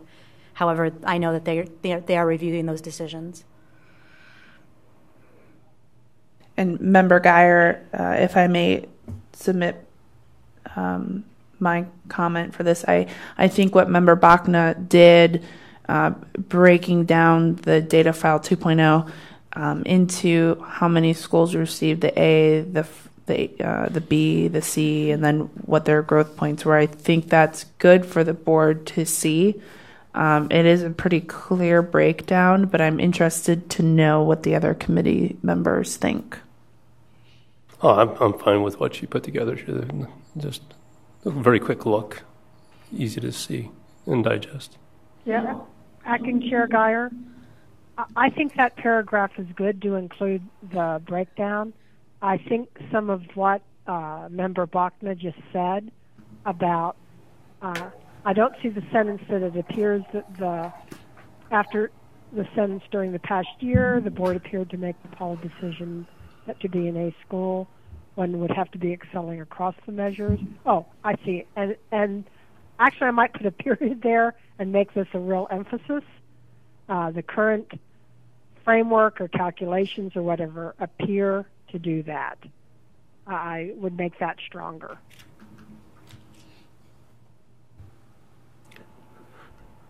Yes, thank you, Dr. Schlesman and Director Williams. So maybe instead of saying appears to do that, there is evidence, maybe saying there is evidence that the current approach is doing that. Yes. Rather than saying appears. Because then it would be based on actual data rather than just a look, an observation. Yes. Okay. Yeah, I agree with Dr. Schlesman on that query regarding the wording, and it seems like this would be useful information for the board to review in the report. Thank you, Vice Chair Geyer. In fact, if we even bold it or highlight it.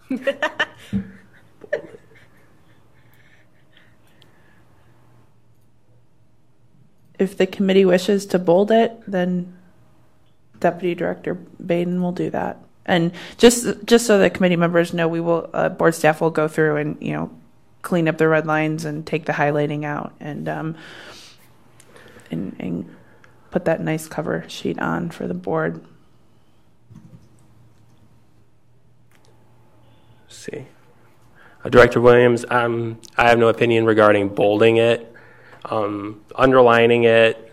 If there's a need or desire to call out emphasis on it, I don't really have an opinion on that. But bolding does generally, when I have a bolded document, something's bolded in it does seem to get a little bit, I don't want to say less professional, but it gets a little bit less formal when you starting bolding things in the paragraph. That's just my own bias based on my grad advisors, years of journal edit training. Okay, I would suggest we just leave it as is for right now then. If the committee wishes... Go ahead. Acting Chair Geyer, this is, however, a bit different as far as style, and if you don't want to bold it, then start a new paragraph and make it its own sentence, because I'm afraid that if we leave it within a paragraph, or maybe finish the paragraph with the sentence, trying to catch up with this. Actually, I'm looking at my own copy rather than So, Vice Chair Guyer, Dr. Schlesman, one of the things I just want to point out is that I will be the one presenting this to the State Board of Education. So, what I could do so that we're not bolding, italicizing, highlighting, et cetera, is that I can make it a point when I'm addressing the board that I point out this paragraph in this sentence for you. Thank you. That does it. Thank you, Director Williams.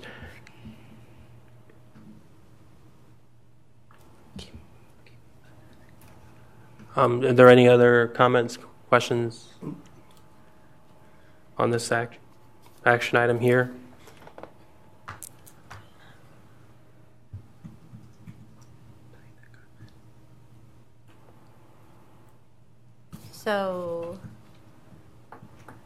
So in acceleration measures K8, I added CCRI to that. Is that all right? Are we allowed to address that? It wasn't initially on your draft. Because ultimately there are some concerns with the CCRI that I mentioned in here.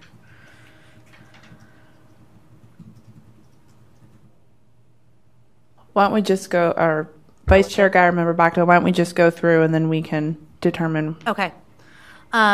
As mentioned under the NCount heading, NCount concerns in this area could be addressed by aggregating student counts across school years, then comparing them to the current year averages, comparing the current year averages to the prior year averages to see if improvement was achieved. I'll just note here this is something that was historically done in letter grades to account for small schools to help them out. One problem is that new schools were not eligible for the majority of these points because most of the indicators are evaluated based upon improvement over the prior year. A suggestion is to give new schools access to these points. They could be evaluated against the state average until they have 2 years worth of data. Again, this might help schools that don't have access to letter grades. Another point I have in here is some schools are only eligible for a limited number of acceleration points due to the homogeneous nature of their populations. The State Board of Education may want to review the business rules to determine if schools should be graded upon the number of acceleration measures a school qualifies for and meets instead of the total number of acceleration points in the entire model. And then I give an example. And that was just added. I added this today, so you didn't have that in front of you. I'm sorry, earlier. Vice Chair Guyer, Member Bachna, that is something that has been brought up to board staff through the open houses. Unless my memory serves me incorrectly, I think that was even brought up in this TAC committee. Yes, I think so. Committee members, what do you think of this paragraph?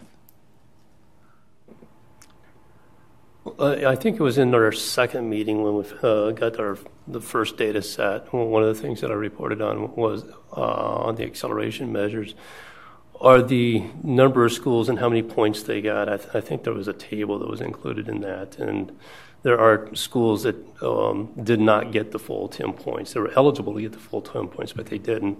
We also know that there are schools who were not eligible to get the full 10 points, just simply because of the very points that Member Bachna points out here. And so can we include other possible acceleration measures in there so that they have that opportunity to score those points? And the question is, what data points might those be? Can we include them soon enough for the final letter grade for 2016-17? I don't know, but Vice Chair Guyer, Member Jordan. At this point, I think that we just need to focus on fixing and addressing 16-17, mm-hmm. And then if this committee, there are items in the parking lot that the State Board and the A through F ad hoc committee talked about. There are certain organizations that reach out to people because they want their specific subject area included in the acceleration measure.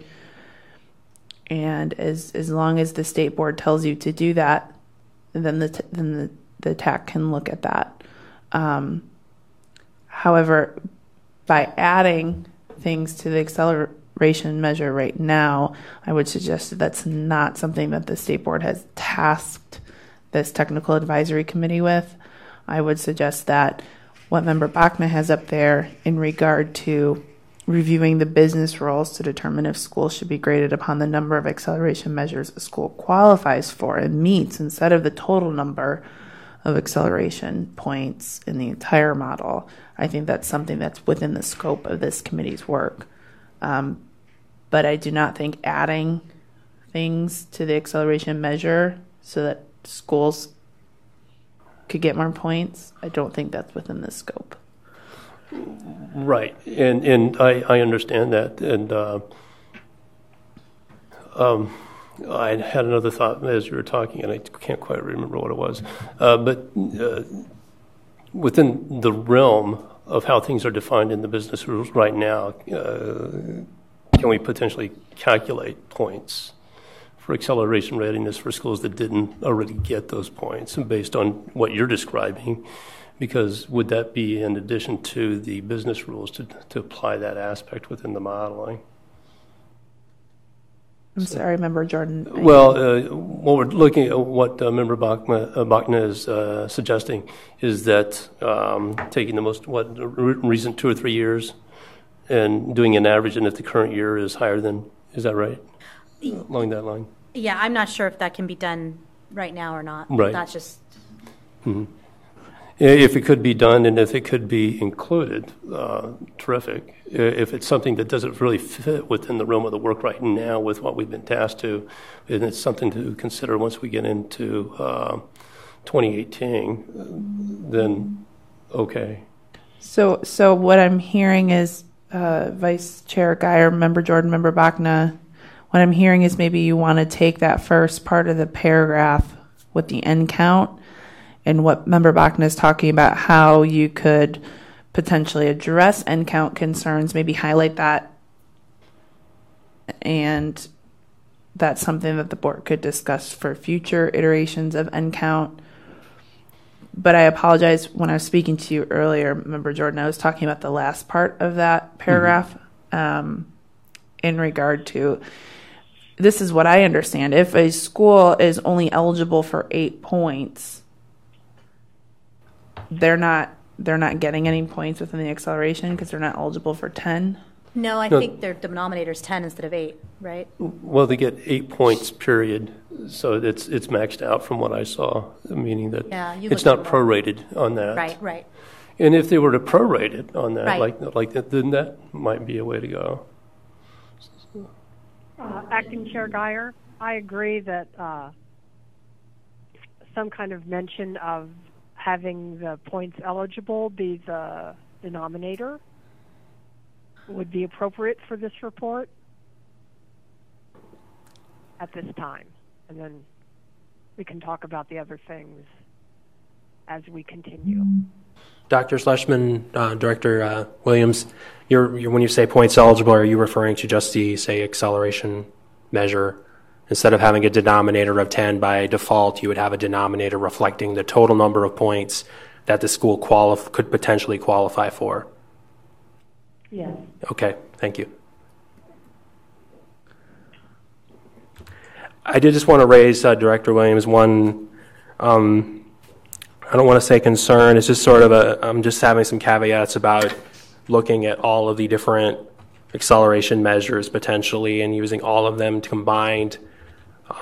There's a whole bunch of sample size considerations within the subgroup improvement measures, so I'm a little hesitant to want to go down there for the last year's school data. It might be something worth the reviewing more with more time and more resources, and getting a further look at the potential impact for maybe next year in terms of adding all of the potential categories in. That's just my own statement regarding that. I do think it's worth looking at, definitely do. Member Guyer, are you referring to your comments that you... I did have some comments regarding the subgroup improvement category, basically 2 sentences on that, but I was referring to the italicized reviewing the business rules to determine if schools should be graded upon the qualified number of measures. instead of a total number of whatever points. My only concern would be to go over the 10 mark, say to 30 points, and having the denominator be 30 or something of that sort. I see. Member Vice Chair Geyer, I see what you're saying to increase the number of acceleration, but then incorporate what Member Jordan was saying earlier in regard of adding things to the acceleration measure so that more schools are eligible for that amount of points. Something like that. Yeah, I was just a little bit, again, I have some reservations about increasing the total number of comparisons in that analysis. So let's just say for the subgroup improvement category, you can have up to 20 possible comparisons just within that framework. I was just a little concerned because the end counts are definitely going to be varying considerably between those. And referencing what Dr. Halladina and others, myself included, have expressed regarding the end count concern, that you're sort of doubling that in. Thank you, Vice Chair Geyer, for explaining that to me. Now I fully understand. Thank you, Director Williams. I have no further comment on that paragraph there. Are we good with the committee members on the phone? Are we good with that first, and then the highlighted portion? We'll have to wordsmith that a little bit. I have a general idea of where to go. I'm okay with that. Yeah, I'm good. Okay. Member Bachnow, did you want to go to the next paragraph, the subgroup improvement? So this is more me pointing out a problem possibly. Subgroup improvement is being calculated at the 10th of a point level. I think it should be a percentage point. I don't know that they meant to calculate it at the 10th of a point level. Right now, schools are getting the 2 points for going from a 70.1 to a 70.2 for subgroup improvement when I looked at the data we were provided with. I'm not sure that the rule was intended to be that down to the 10th of a point. So ultimately, if it stays at that point, it's going to be varying dramatically from year to year.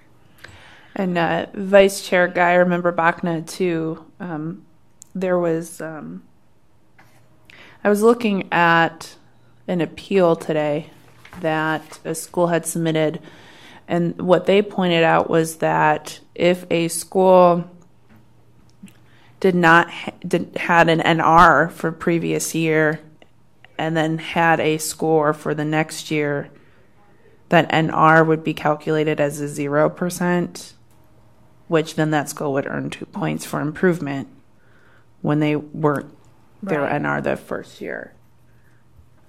I don't know how to put that into... So yeah, I think the subgroup improvement, I think that just needs to, that's more of a data issue that needs to be looked at. I'm not sure if that's something we want to present here or not. Yeah, Director Williams, Member Bachna, I actually drafted some information regarding that when I was reviewing the data set in my document that I sent last week.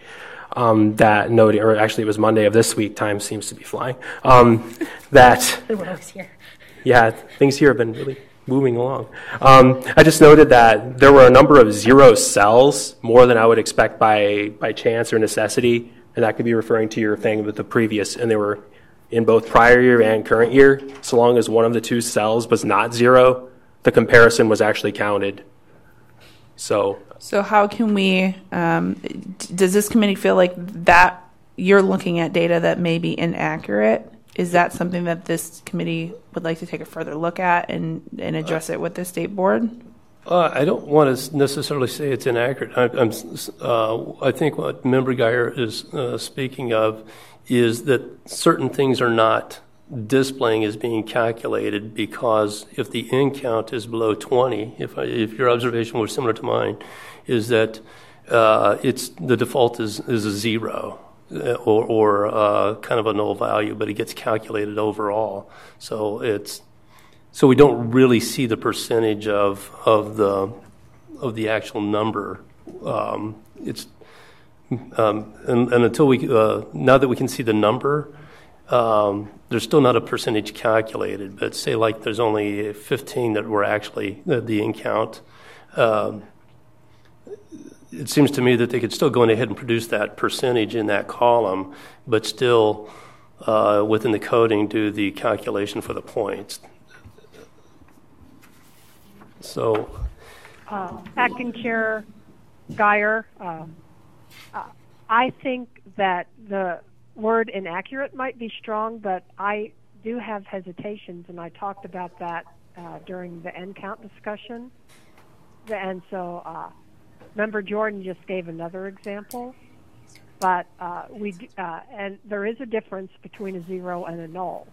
So it would, whatever we can say to share, and I'll use the word frustration, but we want to word it more diplomatically, that some of trying to even interpret the file was a challenge.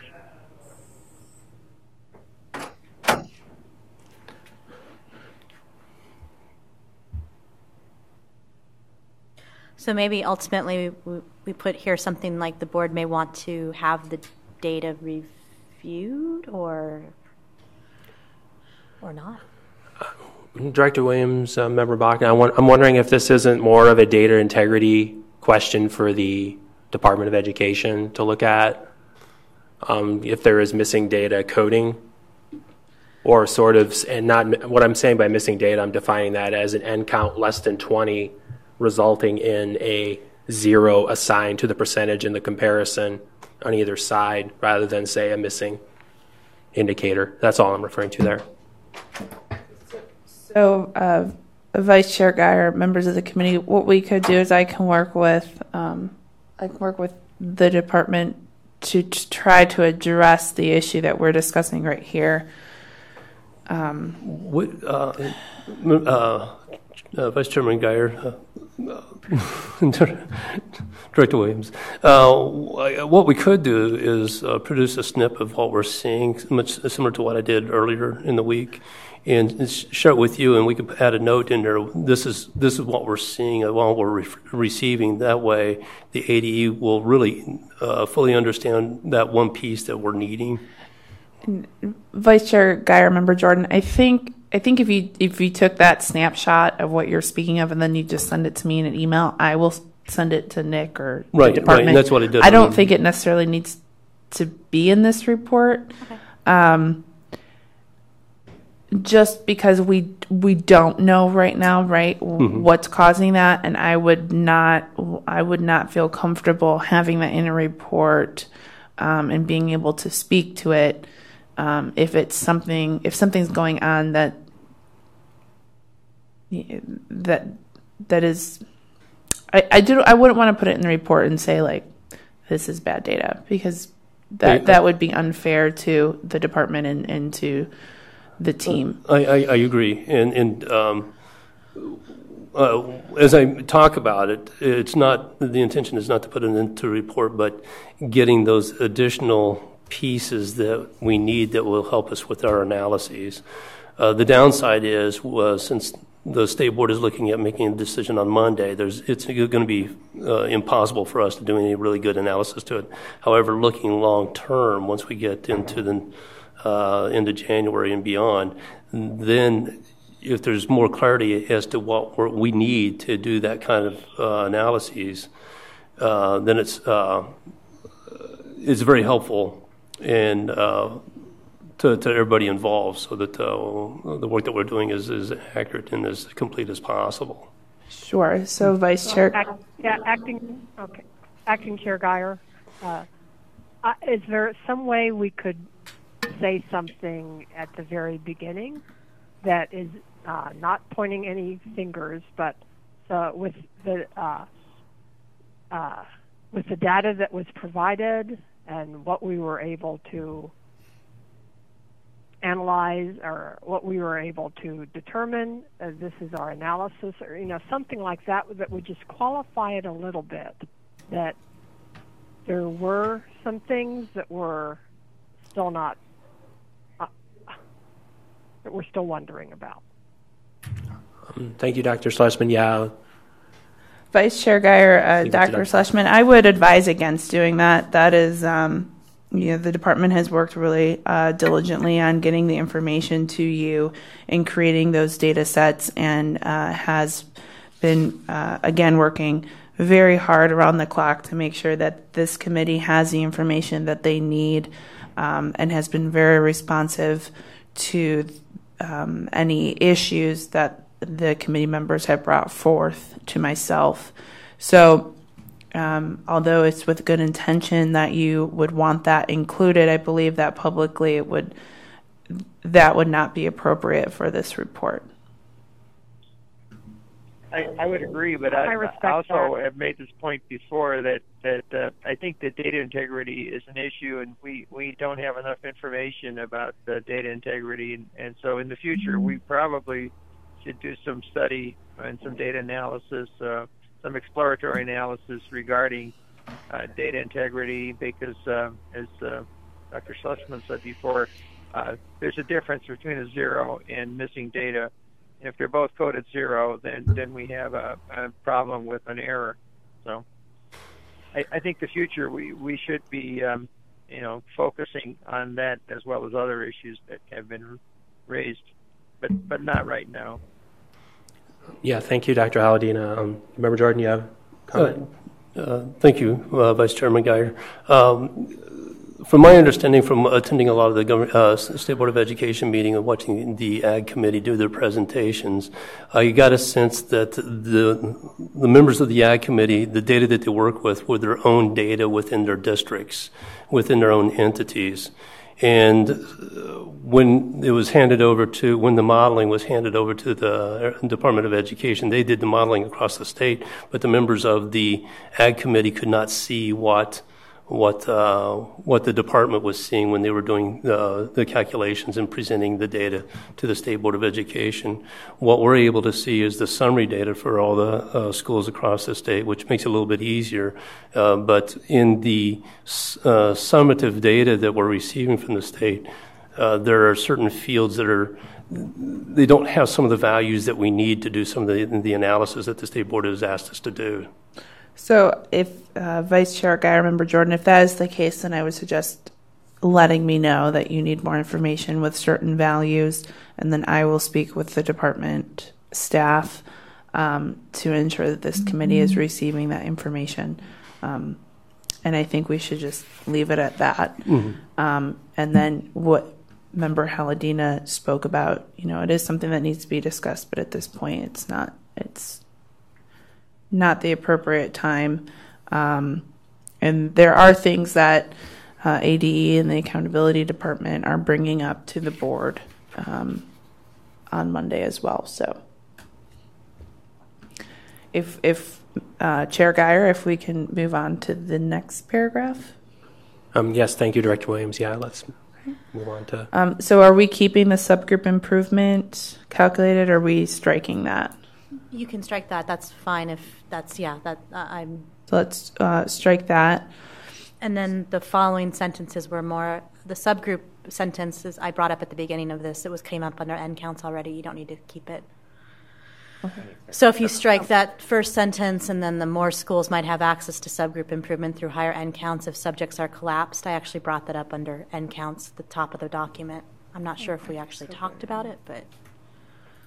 More schools.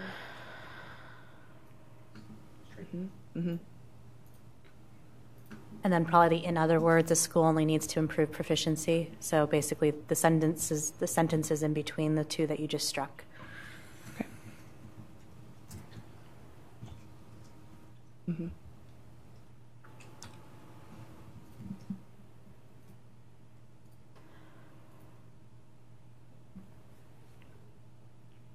And then the last sentence was just saying it could help to remove the cap on the measure. I'm not sure if other people on the committee agree with the acceleration measure capping. I think maybe that's a future discussion, so that can come out too. Yeah, Member Bachna, Director Williams, that directly ties into what I was saying earlier regarding the number of comparisons in the end counts, so definitely worth exploring later. Okay, so Vice Chair Guyer, Member Bachna, members of the committee, what board staff will do is anything that we're taking out. I mean, we'll keep it for our records so that if it's something that we want to bring up again, we can do that. The following paragraph is all about adding to acceleration readiness and CCRI indicators, which is something that Member Jordan has already talked about too. Again, probably more just for the future. Mm-hmm. Let's strike the next paragraph. Yes, Acting Chair Geyer, Member Bachna, considering what we're trying to say in this one report, let's strike that Okay. paragraph. The final paragraph is about grad rate point rates. I don't know. This is more of an issue I noticed in the data, and I'm not sure that might not be something for this report.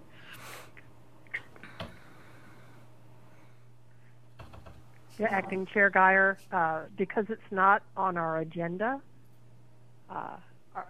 and this is a question for Director Williams, could we make that another category at this point or not? Member Vice Chair Geyer, Member Dr. Schlesman, just give us a second so that, okay, never mind, we're here, okay. My apologies. I'm trying to go between what's being projected and, but I'm talking about the grad rate points paragraph, and that is really a separate topic. So I'm asking if that's allowable to put a header on it and include that, or if because it was not agenda'd, we're not able to do that. Vice Chair Geyer, Dr. Schlesman, it wasn't agenda'd, but what I'll do is we can strike it from the report, and let's just strike it from the report, and then if it needs to be brought up later, we can always bring it up later. Okay, yeah, thank you, Dr. Schlesman, Director Williams.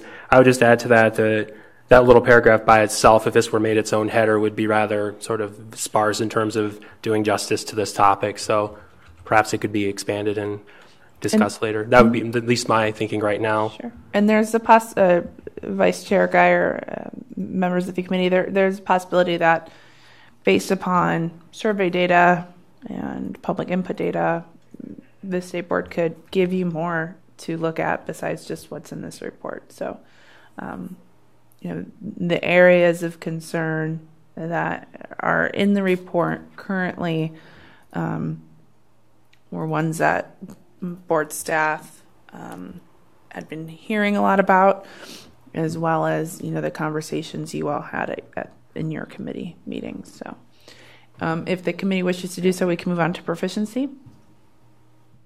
Yeah, that's fine. Okay. Member Bachna? So in this one, I did the same thing I did with the growth. I looked at the data provided by AD on Tuesday and looked at of the K-8 schools demonstrating high proficiency, and I defined high proficiency as schools with a 25 or higher for proficiency. 183 received an A, 104 received a B, 9 received a C, and 9 received an NR. And then Director Williams asked me to further investigate the 9 Cs. Of the 9 C schools, all were evaluated out of 90 points due to not having FAE-L students. 2 of 9 are part of the non-typical configuration schools, and all earned less acceleration readiness points than the high proficiency A and B schools. So the measure I saw that was most evident of differences was in acceleration readiness points. And that was what those C schools just did not get as many points in that area. In the 912 file for high proficiency schools, which is 25 to 30, 31 received an A, 1 received a BB, and 2 received an NR. And just to make the point that high proficiency alone does not lead to an A, a school must also show improvement in student growth and earn points for acceleration or CCRI to earn an A. This appears to be consistent with the board's direction that an A school be truly excelling. Okay. Yes, thank you, Member Bachna. Director Williams, when I was reviewing this and then reviewing the section at the end of the previous page on growth, I felt that this section and the trailing section on growth would be perfectly placed together. That way the board is reviewing very similar types of comparisons, and also just one on the side of growth and one on the side of proficiency. That was my only observation. This is good information. So Vice Chair Geyer, members of the committee, would you like Deputy Director Baden to move proficiency up to after the growth section? Yes. Yeah. Yes. Yes. Okay.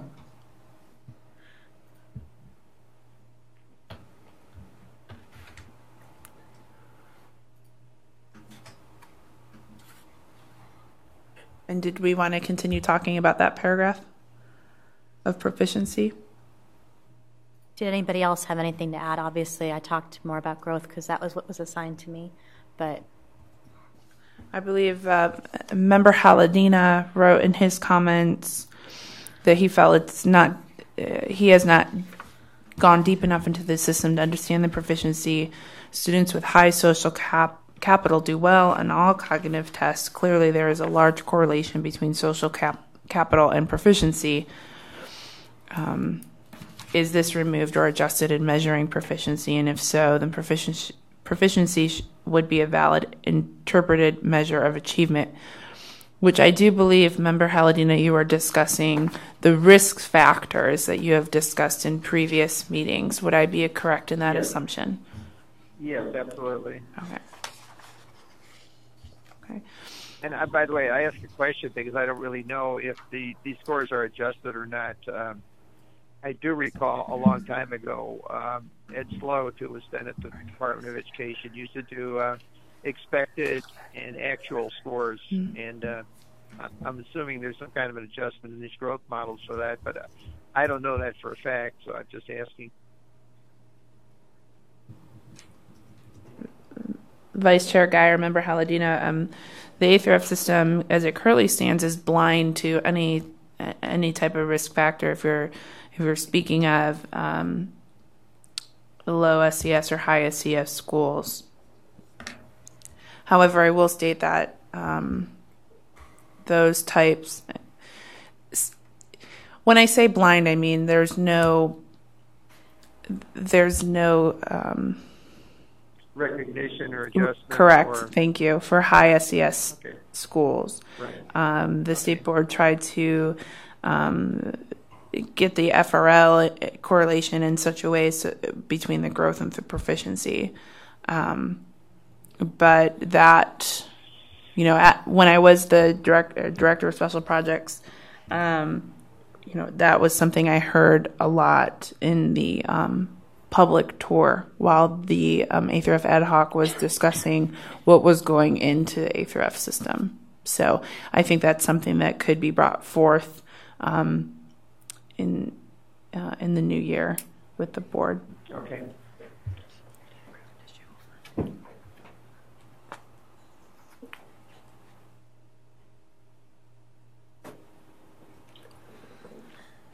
so moving on to the ELL section.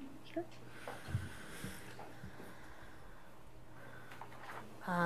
This was assigned to me, and this is just the information I found in looking at the data.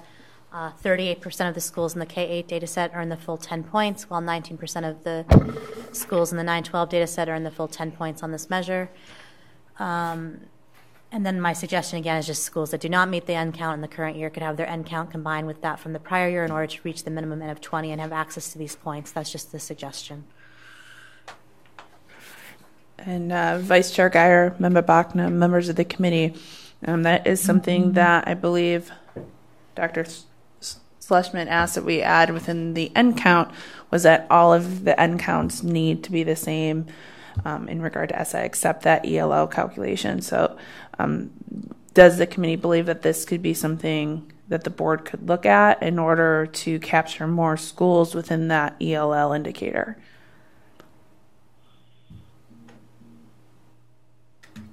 On the surface, it appears to be good, but I really haven't had enough time to study it. I was just gonna give a yes with some review to look at.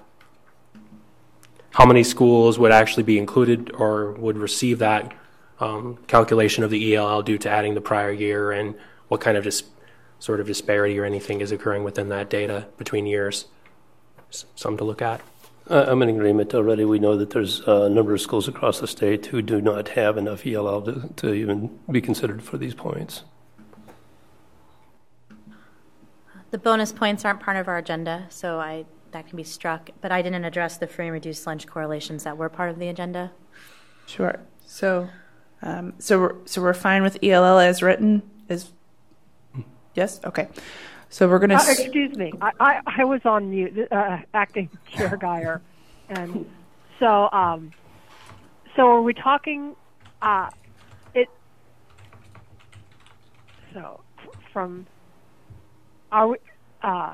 schools in the current year, with that from the prior year, in order to reach the minimum N7, can we say something to make it more in the future? Because I don't think that is our task to make, or is it? Suggestions about changing the model for this year. Vice Chair Geyer, Dr. Schlesman, that's something that, knowing what we know now about N count, and we're discussing ELL, it may be something that the state board would want to take a look at in order to capture more schools. Bless you. Okay. I would hate to not include it, knowing that that is one area where we could potentially change an N count, and by not including it, then the board never knows about it. Okay. And you can just have the board make that decision. And Acting Chair Geyer, Director Williams, you can emphasize that or just share that when you do the report. Absolutely. It doesn't need the... thank you. Absolutely. Okay, so Member Bachno, we're moving on to FRL, which is not in this initial report, but Dr. Schlesman gave me a really great couple paragraphs, and I will read that to you as Deputy Director Baden puts it into the report. So the TAC computed with a file provided by the Department of Education its own correlation coefficient for the relationship between number of free and reduced lunch FRL and the A through F accountability scores. The computations show a moderate correlation between FRL and accountability scores for both K through 8 at 0.56 and 9 through 12 at 0.50. Most TAC members agree that some correlation is inevitable, yet moderate is more desirable than strong. So I know that Member Geyer did his own running of the FRL correlation, and I know that Dr. Schlesman did hers. So are those numbers based upon both of your data? I know we were like one difference. Yes, Acting Chair Geyer. I used, and those should have a minus in front of them. Yes. And those were Acting Chair Geyer's calculations. His were more precise than mine were, but mine were close enough that confirmed it. So I think we should use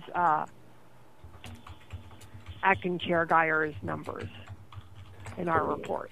Thank you, Dr. Schlesman. Yeah, my correlations were with the actual percentage of points earned versus points eligible from the accountability model, and so there was more variation in my correlations. So, Member Geyer, you and you two know the most about this, just based upon what you presented thus far in these committee meetings, as I'm sure the other committee members know the FRL correlations as well. But is there anything that needs to be added to that first paragraph in order to really show the board what the TAC members, what the committee is trying to achieve with showing them the...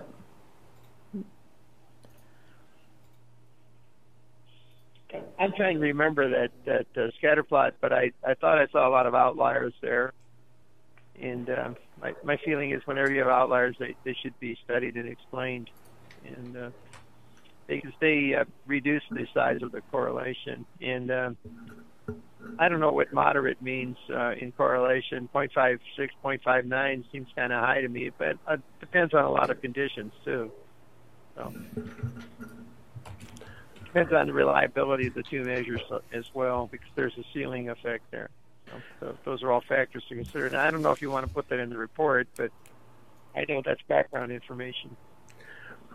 Yes, thank you, Dr. Haladina, Director Williams. I did a number of prior analyses, exploratory analyses with these data sets, including some transformations to try and alleviate some of the issues with using the proportion as a correlation in the correlation measure, and they had a very, very small effect, sort of not worth overcomplicating the report to the board. But yes, the definition of moderate, strong, etc. is, there are various guidelines you'll find in the literature on those definitions, so I think moderate is ballpark of 50-ish for this point. Vice President Guyer, members of the... Guyer, that's what I found, is that negative 0.5 was a moderate negative relationship. So yeah, based on that word. Yeah, based on my review, when I was doing in psychology at least, that was commonly the range for moderate. So yeah. Vice Chair Guyer, members of the committee, what I would ask is that we add a sentence, although it states most TAC members agree that some correlation is is moderate or strong. There needs to be a sentence in there that the question that the board member is going to ask is, well, what does that mean? So there has to be some clarifying language. Do we want this number? It's supposed to be 0. I'm sorry, go ahead. Acting Chair Guyer, one sentence that I found is that most statisticians like to see correlations beyond at least plus 0.5 or negative 0.5 before getting too excited about them. If you want to use another more sophisticated terminology, but that would be one suggestion. I think... Well, the point... Yeah, go ahead. Yeah, I was just going to add that this correlation is actually, in part, especially for K-8, born out of the proficiency FRL correlation, because that correlation was much stronger. It was I believe, in the mid-negative 70s. I don't have the numbers right now because I didn't memorize them, but... I think we almost need to present the one for proficiency and the one for growth separately. So they know, and then I'm assuming they were combined to get to the ones that are showing on the screen. Yes, this included, this additionally included all of the other measures that were included in the accountability rating. This is total points earned. This can include like graduation, CCRI, and everything for the high school model.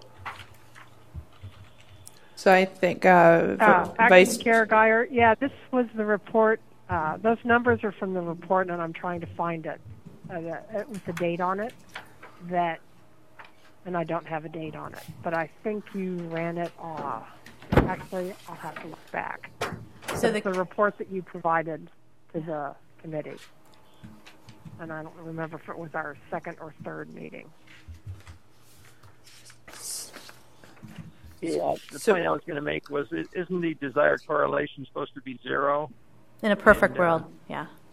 Yeah, in a perfect world. Well, isn't that our goal or objective is to minimize that correlation by using appropriate adjustments and scores to make sure that those students who are at risk are being treated fairly?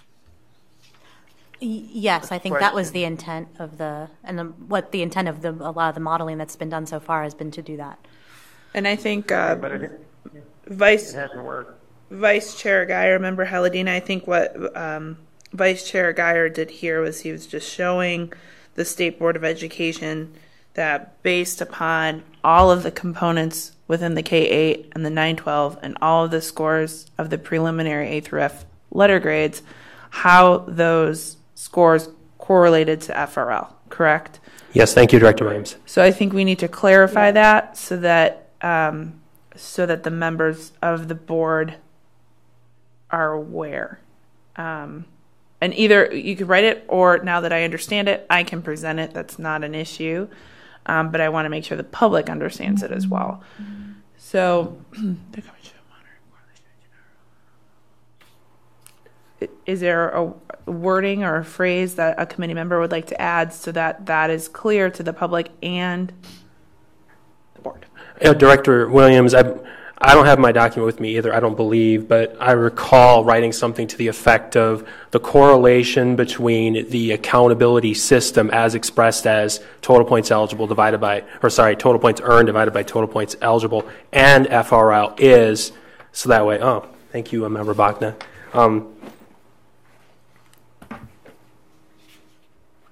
So yeah, I actually expressed that in the leading information, just so that it's very clear what this is. It's total points earned out of total points eligible.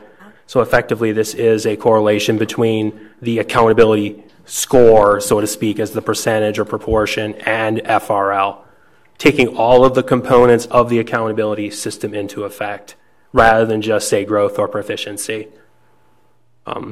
Those two independent. Acting Chair Guyer. Yes, I have your document in front of me, and that's Member Bachna hand it to you. Actually, yes, she did hand it to me, and it's yeah. So if we can take those sentences from that document, that's fine. Then yes, thank you, Dr. Schlesman. Yeah. That was what I was trying to do, and again, I can run the correlations for growth and proficiency separately. I just don't know, given the fact that the meeting is on Monday and this is now Thursday evening, if we want to be trying to literally tack that on to the report. Vice Chair. I don't think that's necessary, really. I just want to make the point, though, that the objective is to eliminate the relationship, make it zero, and that 0.59 is quite a bit above zero. Yes, thank you, Dr. Haladina. So again, I believe when I was reviewing this, I did make the point that this isn't to necessarily cast judgment on any of the accountability system work or anything, that they failed in reducing the correlation. It was more just to show what it is and the scatter plots to give some visualization of what was occurring in the data, including the outliers that were evident in the high school data that Dr. Haladina. I vividly remember him just like circling the outliers a few weeks ago. They were in the high school data at the low end of high end of FRL. So, and Vice Chair Guyer, Member Haladina, I think the way that it's worded currently expresses the directness of this is what the FRL correlation is. So, State Board of Education, if you would like to do something in regard to this, then they can direct the TAC to look further into the argument. Do you need to clarify that a negative correlation means that as poverty increases, proficiency and growth decrease? The negative is the inverse relationship. I don't know if that needs to be put in there or not. I think it Chair helps. Guyer, yes, I think it does. Good point. Member Bachna, if you could repeat that for Deputy Director. Yeah, I don't know if I want to say letter grade scores. A negative correlation indicates that as poverty increases. Go for it. As well, what I would say is as a percentage of students receiving FRL lunches increases, the accountability score tends to decrease. Thank you. Okay, we will listen to the audio, Vice Chair Guyer, and we will input that sentence in that. And that's from years of teaching stats, by the way.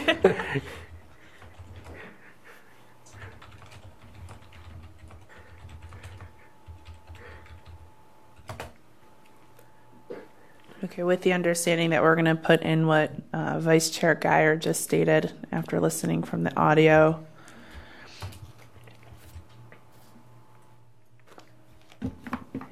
There was a second portion to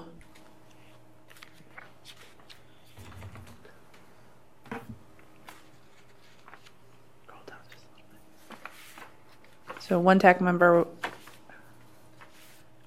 with agreement from several others observed that FRL alone is not the best measure of at-risk, and a more sophisticated risk index could be used. At least one TAC member disagreed.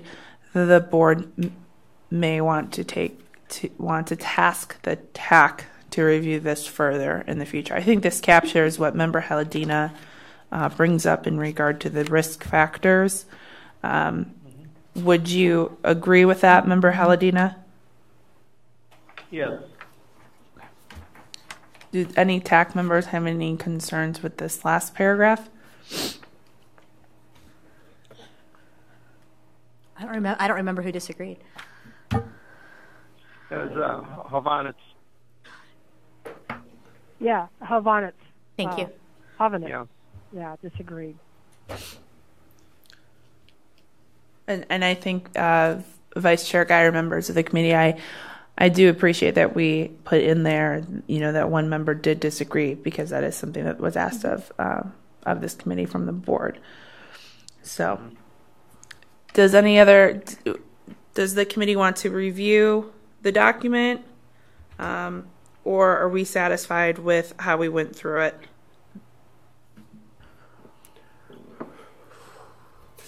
It probably wouldn't hurt to have one more look at it before you go to press. I mean, give us a chance to just kind of review it for minor edits or anything. Right. So after this meeting is adjourned, what will happen is board staff will clean it up. And then what we could do is just send it to the committee members to give their blessing on it, knowing that board staff will not accept a version from a committee member that has been altered, because remember, this is a public body. So what we did in this meeting today is what will be submitted to the board, just in a cleaned up version. And if all committee members are in agreement that we have captured enough of what the committee has talked about in these very fast 5 meetings, and if there are no other questions or concerns, I believe we can move on to item number 4. Vice Chair Guyer. Acting Chair Guyer, one question or one addition. So, Yes. I just to clarify, I agree if you just say we're not making any substantive changes, but rather any proofing and things like that. Yes. I'm sorry, Dr. Schlesman, can you repeat that? That we are not making any substantive changes, rather proofing, and as Member Halladina said, correct. Minor edits. Correct. Board staff is going to do the proofing and the minor edits and whatnot for you. We wouldn't want to send you a document that is not proofed or cleaned up from today's meeting. So Director Williams, if there are no other objections, we can move on to the next agenda item. What question?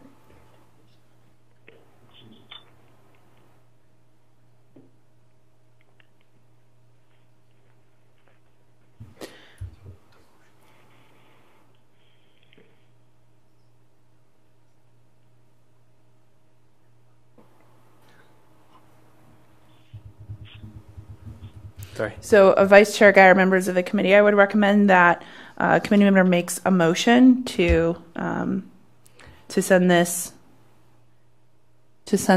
TAC report with allowing the board staff to make proof editing changes to the State Board of Education. So moved. I second the motion. Second. All in favor of the motion? Aye. Aye. Aye. Thank you, Vice Chair Guyer. So this document will be pushed to the State Board of Education for Monday's meeting after some proofreading has been done by board staff. Go ahead and call the next item if you wish. Okay, yeah. The next item to be called is number 4. This is the future meeting dates and agenda for future agendas. Is there anything under this agenda item, Director Williams, that we need to go over? So thank you, Vice Chair Guyer. So one of the things I want to discuss with the 5 of you currently is that there will be a new TAC member appointed to this committee on Monday, and that person will serve as the Arizona Online Instruction or Online School representative. So it will help us a little bit with quorum. But what I would like to do going forward after the December 4th meeting is I would like to find a day within the week whether it's a morning, and I know that Dr. Schlesman likes things that are after 10 because it helps her with her commute from Tucson. But if there is a day during the week where we can create a standing meeting so that you know that on Tuesday of this week at 2 p.m., I'm going to have a technical advisory committee meeting. It also helps the public to have a standing meeting. And if there isn't anything that we need to talk about, then we would just not have a meeting. But it helps with quorum. It helps board staff in getting materials out to the committee members in a timely fashion. And again, it helps the public for transparency. So if the committee members could just share with me, thinking about your week, what days typically work for you, what times typically work for you, that would be much appreciative. Okay, thank you, Director Williams.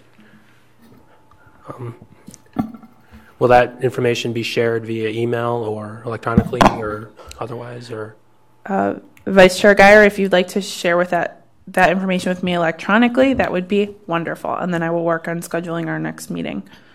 Thank you, Director Williams. Anything else under that agenda item? Acting Chair Guyer, this is. I just want to thank Director Williams for talking about the importance of having a standing meeting. It will help us all protect the time and be able to attend, plus get us out of this time crunch that we've been experiencing and we all mentioned. So, and as long as everybody knows that what level of transparency do you need, Director Williams, about availability certain days of the week, or can that all be accomplished via email? I apologize for that, Vice Chair Guyer, Dr. Schlesman. If you just if every individual just sends me their availability, that would be fine. And then based upon that, I will find a few days of the week and times that work. Maybe even send out a doodle poll with the days of the week and times. I apologize, it's getting late. I can no longer form sentences. But we will make sure that we have a standing day of the week and a standing time for the committee members and for the public. Okay, thank you, Director Williams. Yes. I also do want to express my appreciation for standing meeting time because that does help us with our preparations and getting everything reviewed and processed and drafted in a timely manner so everyone can be on the same page. So that's great. Anything else regarding Agenda 4, Item 4? If not, then no? Okay. Then do we have a motion to adjourn? I move to adjourn. I'll second. All in favor? Aye. Aye. Aye. Aye. And this meeting, this meeting is adjourned at what? 5:33 p.m. Yeah. Thank you. All right. Thanks, everybody. Thank you. Thank you. Bye-bye.